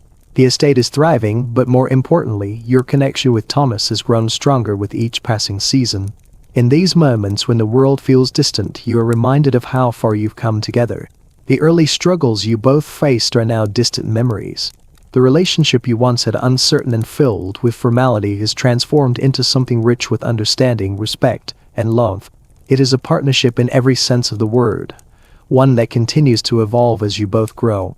You find that the small daily moments are now the most important. The quiet evenings spent by the fire, the walks around the estate, the shared smiles across the dinner table, these are the things that now fill your days with meaning. There is no longer a need for grand gestures or elaborate plans. The simplicity of your life together has become enough. You are both comfortable in the shared spaces of your life, content with the quiet strength of your bond. And yet, even in this stillness, there is a sense of anticipation for what lies ahead. The future, once an abstract concept, now feels much more real. The thought of children is never far from your mind. It lingers in your conversations with Thomas, in your quiet moments together, in the way you now see the estate and its future. There is no rush, no urgency, but the thought is there a quiet certainty that one day, the house will be filled with more laughter, more life. The possibility of children feels more like a natural next step, a continuation of the life you have built together. You have created something stable, something strong, and now you both look forward to the next chapter, to the family you will one day welcome into the home you've made.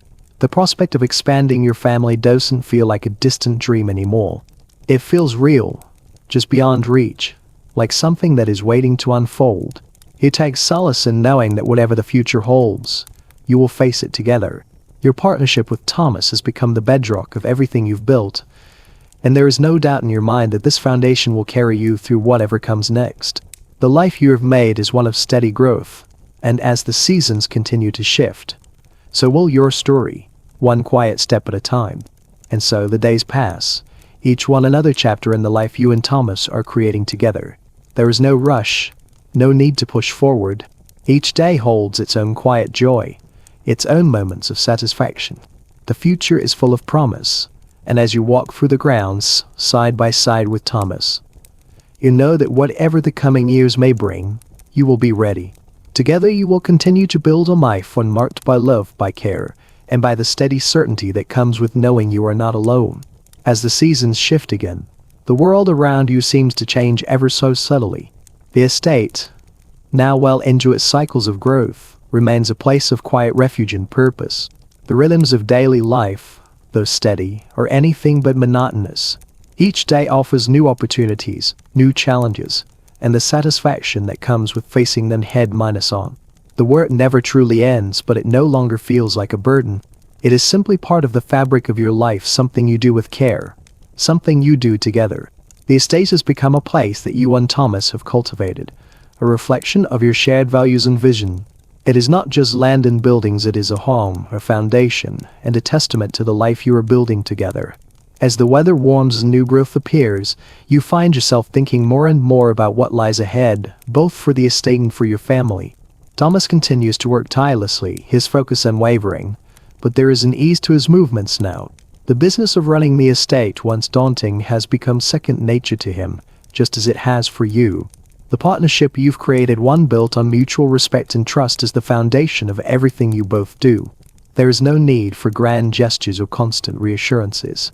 You are both comfortable in the space you've created together, and it is this comfort that anchors your life. Even as you continue to tend to the estate, you find yourself looking inward, reflecting on the journey that has brought you here. You are no longer the unsure young woman who first stepped into this life, uncertain of her role. The woman you are now is confident, strong, and secure in her place, not just within the estate, but within her merit. Thomas has been your constant companion in this journey, and together you have built something enduring. The sense of shared purpose has become a quiet source of strength between you. It is not always spoken, but it is always present, a steady reminder of the bond you share. There are quiet evenings when you and Thomas share a glance, a brief moment that speaks volumes without a word being said. It is in these moments that you feel the fullness of what you've built. The challenges you've faced together, the quiet victories, the years of working side by side, they have shaped you both into something greater than you could have ever imagined on your own. The thought of children continues to linger on the horizon, but it is not a thought that weighs heavily on you. It is simply something you both look forward to in time. It is not something you are rushing toward, but something that feels inevitable. The life you have built here is one that you both cherish deeply, and the prospect of expanding that life brings a sense of quiet anticipation. The future is still uncertain in many ways, but you face it with a calm assurance that you did not have when you first entered marriage. The partnership you share with Thomas has made you stronger, and the estate you've created together has become a testament to that strength. As you walk together through the grounds, watching the new life grow around you, there is no doubt in your mind that whatever comes next will be a continuation of what you have already built. The estate, the family, the future, they are all in your hands now, and you will shape them with the same care and dedication that you have shown from the very beginning. The world outside continues its quiet transformation. The days lengthening as spring settles in with a warm embrace. The estate, once a place of beginnings, now feels like a home, an extension of the life you and Thomas had shaped together. The trees that were bare just months ago now stand strong with their branches full of new leaves, and the flowers you've planted are beginning to bloom in the gardens. It's as though the land itself is reflecting the growth you've both experienced. There's a feeling of satisfaction in watching everything evolve, even if it's a slow, steady process. The rhythm of your days remains steady, each one filled with the responsibilities of running the estate, maintaining its legacy, and working toward the future. But now there's a quiet contentment in it. The uncertainty that once marked the early years of your marriage has long since faded. In its place is a deep sense of assurance in the life you've created with Thomas. The tasks, once daunting, are now familiar. Each decision feels like another brick being laid in the strong foundation of the life you are building together. And in this steadiness, you find a comfort that you didn't expect to come so easily. You and Thomas share more moments of reflection now. It's a partnership in every sense. From the quiet walks through the gardens to the quiet conversations late into the evening, there's a sense of deep connection between the two of you. It's not just the work you do or the responsibilities you share, but the way you understand one another, the way your lives have intertwined in ways that feel effortless. There are moments, often in the evenings, when the estate is quiet and the world outside is still, when you look at Thomas and realize how much you have both changed. You are no longer the couple that was uncertain about the future. The future is here now, unfolding before you. And though you still face the unknown, you know you'll face it together. There's a steadiness in his presence that brings you peace. And as you look around the estate that you have both tended to, you realize just how much you have accomplished. The idea of children, while still unspoken in many ways, has become more than just a distant thought. It is a quiet, present reality, one that lingers in your conversations and in the plans you make. You find yourselves discussing the future more openly, imagining what it will be like to raise children in this house, to watch them grow up surrounded by the love and stability you have built. The thought of expanding your family brings with it a sense of joy that is still, in many ways, new and exciting. It's not rushed, it simply feels like the next step in a life that has been carefully built, one day at a time. With each passing day, you feel more at ease in your role as the mistress of the estate. The responsibilities that once seemed overwhelming now come naturally to you. The workers, the tenants, the decisions, all are made with a sense of quiet confidence. You have found your place here not just as Thomas' wife, but as an equal partner in the life you share. The estate is not his, nor is it just yours. It is both of yours, shaped by the work you do together and the vision you both share. The quiet joy you find in these moments, in the work you do, in the life you've created, is something that you never imagined when you first arrived. Back then, you were uncertain, unsure of your place. But now, you are secure. The partnership you share with Thomas has transformed both of you. You are no longer defined by the rules of society, but by the life you've created together. The future, though still unknown in some ways, is something you now face with a calm assurance that comes from knowing that whatever it may hold, you will face it together with strength and love. The estate, now fully embraced by spring, hums with a new vitality. The vibrant green of the garden stands in sharp contrast to the deep hues of the winter months, and the flowers you carefully nurtured begin to fill the air with their delicate scent. Everything from the newly sprouted leaves on the trees to the fresh soil beneath your feet seems to speak of new beginnings. Yet, as you walk through the grounds, there is a quiet familiarity in it all. The estate feels like a part of you now, as though it too has grown alongside you. You have spent years tending to this place, watching it evolve, and in return, it has shaped your life. Every stone, every wall, every path has become intertwined with your own story. And now, as the world outside grows brighter and warmer, so too does your sense of self. There is no longer the uncertainty that once colored your early years. The path ahead may still hold its mysteries, but you now face them with a sense of confidence and purpose. The partnership between you and Thomas has blossomed in ways you never expected. The quiet moments shared in the drawing room, the thoughtful exchanges in the garden, the shared responsibilities, they have become the foundation of your marriage. You have learned to rely on each other in ways that go beyond simple love. You work together, you plan together, and in every decision, there is a deep respect for the other's role. The work of running the estate, once a daunting task, has become a shared purpose, and in that shared purpose, you both find fulfillment. The thought of children continues to linger between you, not as an immediate plan, but as a quiet anticipation. The estate will one day be theirs to inherit, to tend to, and the thought of raising them here, in this home what has become a symbol of all you've worked for, fills you with a sense of joy that is both calming and exciting. It is not something to rush, but rather something to nurture as you have nurtured the estate itself. The future seems to beckon, but it is not rushed. It is unfolding in its own time, just as everything has before. In your quiet moments, as use it with Thomas in the evenings, the two of you reflect on all that you have built. There is no need for grand declarations or celebrations. You know the weight of what you've created together. It is seen not in the size of the estate, not in the opulence of your home, but in the quiet, steady life that you share. The partnership that has grown between you is as enduring as the stone walls of the house itself. You have made a life here, together, and it is a life that feels both solid and full of possibility.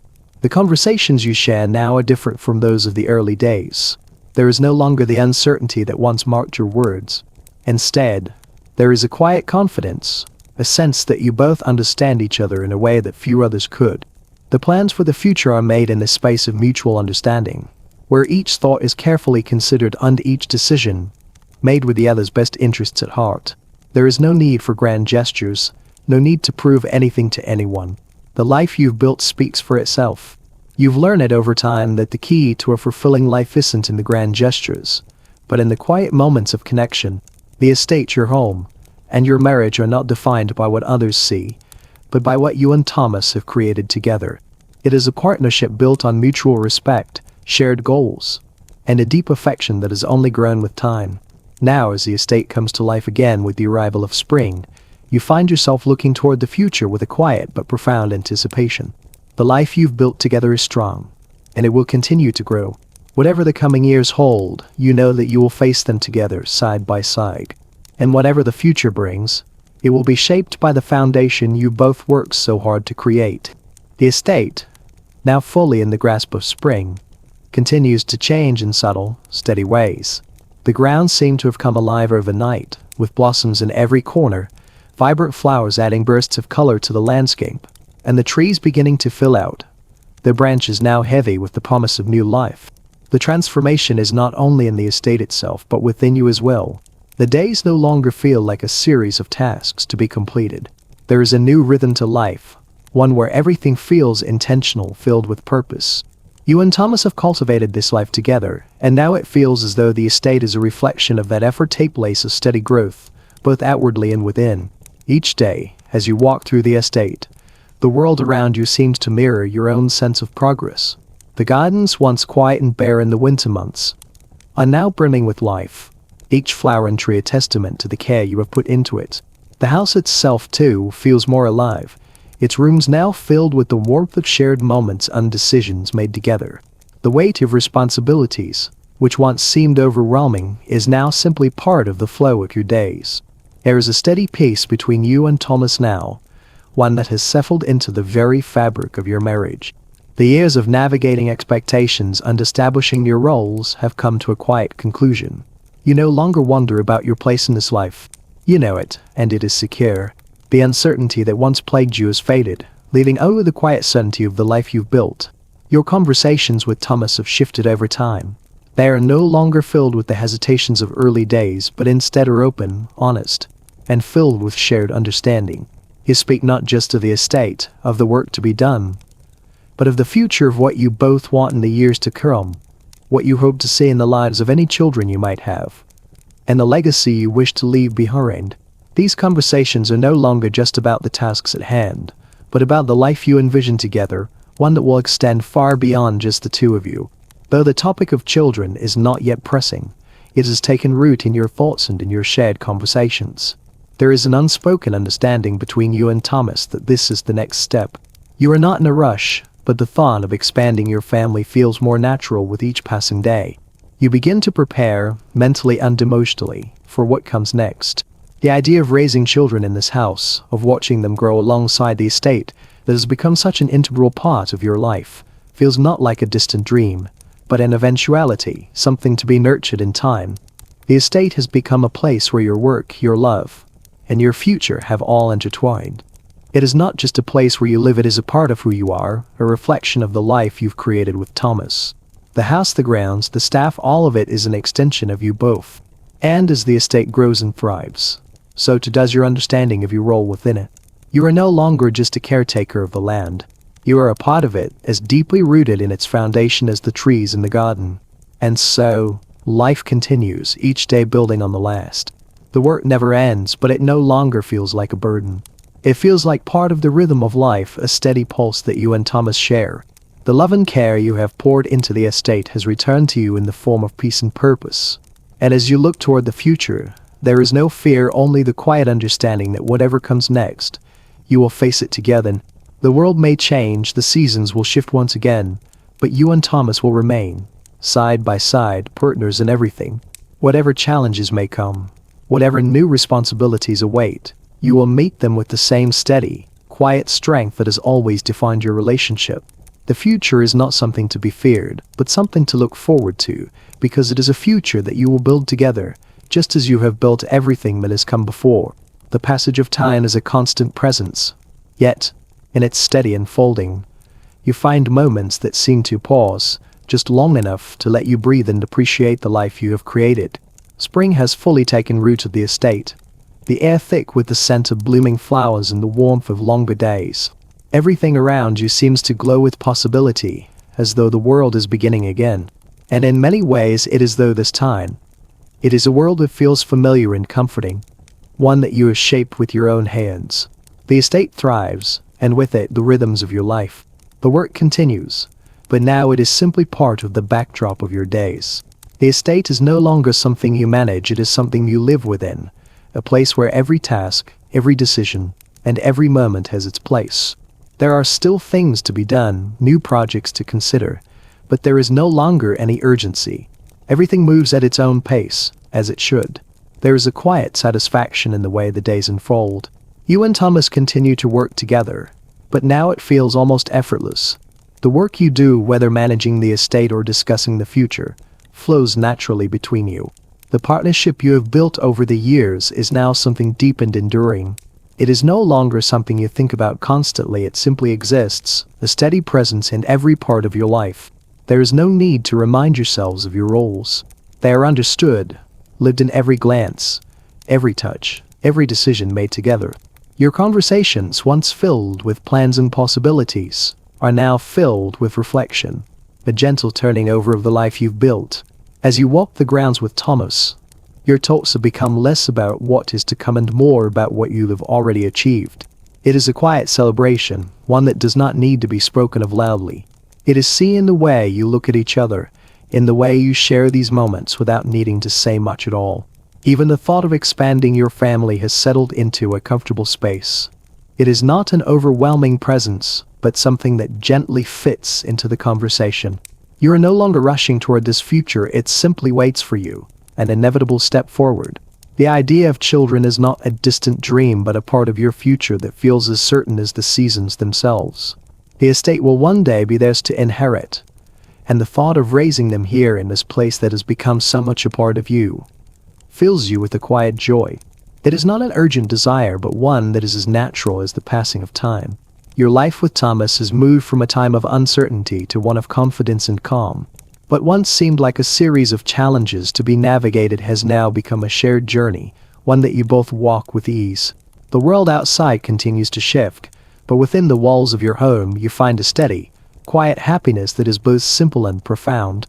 It is a happiness born not of grand gestures or fleeting moments, but of years spent working side by side, building something that lasts.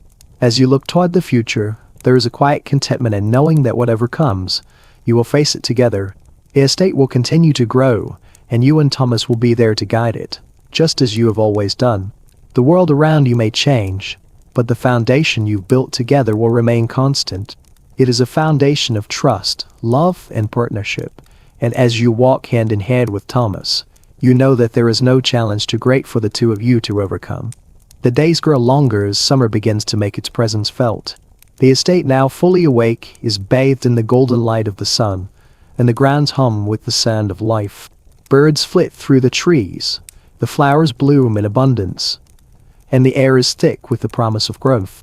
There is a sense of peace that fills the estate, a quiet rhythm to life that seems to move with the seasons themselves. The work continues as it always does, but it feels less like a burden now and more like part of the flow of your existence. You and Thomas have become well accustomed to the patterns of your days. The tasks that once felt daunting now seem effortless, and the partnership you share has deepened into something strong and enduring. The estate is no longer just a place of work, it has become a home in every sense of the word.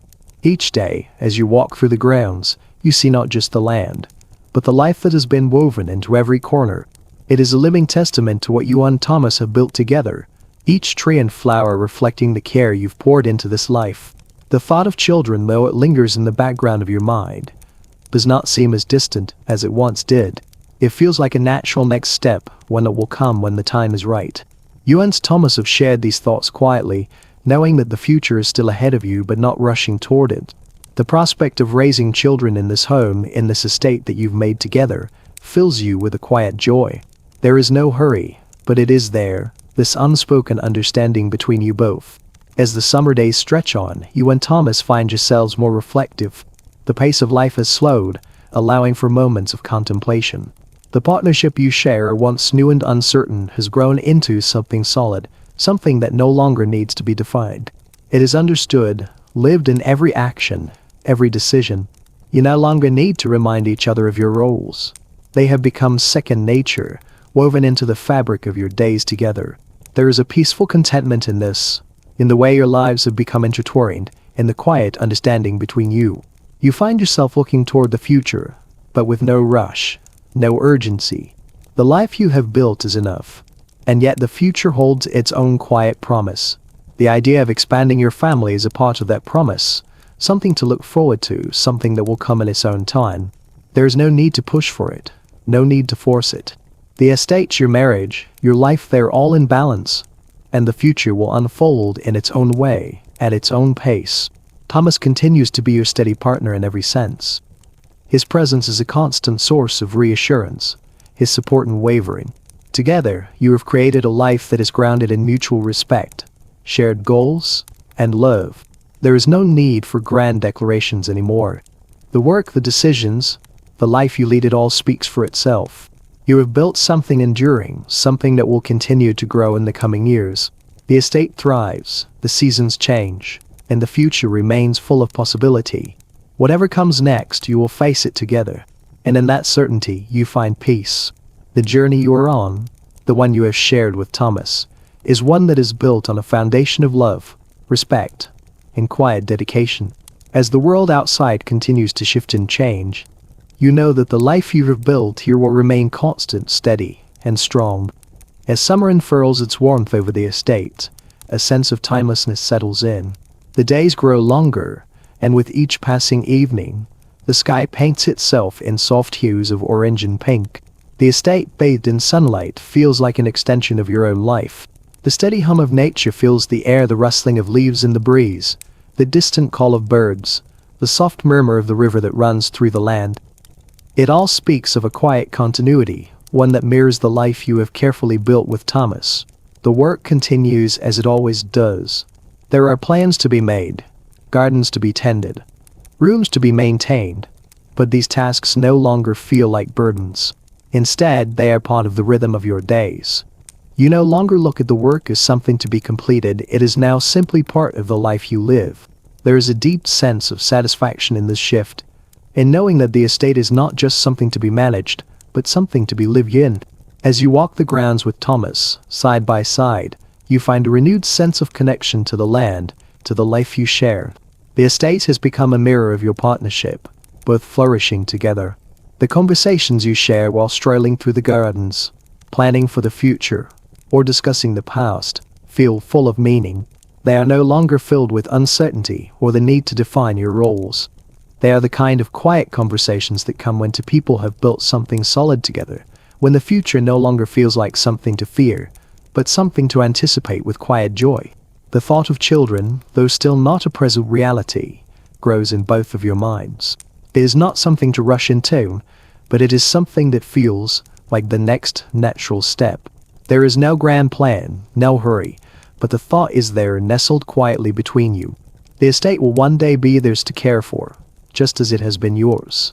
The thought of raising a family here, in this place that you and Thomas have made into something so enduring, fills you with a calm happiness. It is the kind of joy that comes from knowing the future is not something unknown, but something that will come when the time is right. As you and Thomas continue your work on the estate, your partnership remains at the heart of everything you do. It is not just the physical tasks that tie you together, but the way your lives have become intertwined, the way you think and act as one. You have grown together in ways that are deeper than just shared responsibilities. Your connection is rooted in trust, respect, and an understanding of each other's needs and desires. Looking back, you see the distance between where you started and where you are now. The uncertainty that once filled your days has transformed into a deep, abiding confidence. You are no longer unsure of your place in this world. Your role both on the estate and in Thomas's life has been established and solidified. The future, though still a mystery in many ways, no longer seems daunting. Together you know that you will face whatever it brings step by step, hand in hand. As summer continues, you find that there is peace in this steadiness. The estate, the life you and Thomas have created, is not something that needs to be defined constantly. It is something that simply exists, growing quietly, steadily. And in that quiet growth you find a deep sense of fulfillment. You have built something lasting together, and it is a source of pride that neither of you takes for granted. Whatever the future holds, you are ready for it. Together you have created a foundation that will endure, one that will continue to support and guide you both, no matter what comes next. As the estate continues to thrive under your careful management, the days seem to settle into a comfortable rhythm. The world outside, now in full bloom, mirrors the life you and Thomas have cultivated together. Each day as you walk through the lush gardens, the blooming flowers, and the shaded paths, you are reminded of how far you've come. This place, once filled with uncertainty, is now your home in every sense of the word. The work of maintaining the estate remains steady, but it no longer feels overwhelming. The challenges you once faced seem small now, in comparison to the growth you've experienced as both individuals and partners. You and Thomas have become a well-oiled team, handling the responsibilities of running the estate with ease and confidence. There's no rush in your work, just a steady focus on what's needed. And in that steadiness, there's a quiet satisfaction that fills your days. There are moments too, when you and Thomas reflect on how far you've come. The life you share is not without its challenges, but it has become something rich and fulfilling. You no longer wonder about your place in this life. You know it. You know where you belong, and that knowledge brings with it a deep sense of peace. There are no longer any doubts or uncertainties about what the future holds. You and Thomas have built a life that is strong and steady, one that will carry you through whatever the coming years may bring. The idea of children remains on the horizon, but it is no longer an abstract thought. There is something that feels real, something that will come when the time is right. You and Thomas are not in a rush, but there's a quiet understanding that one day, the estate will be theirs to inherit. The thought of raising children here in this home you've made together brings a quiet joy. And though you do not speak of it often, you both know it is something that will come when the time is right. Looking back on everything you've accomplished, you are struck by how much has changed since the early days of your marriage. The uncertainty and fear that once colored your thoughts have been replaced by a deep, abiding confidence. The estate, once a place of heavy responsibility, has become a symbol of your shared vision, a reflection of everything you've built together. It is not just land and buildings, but a home that holds the life you shaped with care. As you move forward, there is no need to rush. The future is there, unfolding in its own time, and you will face it together.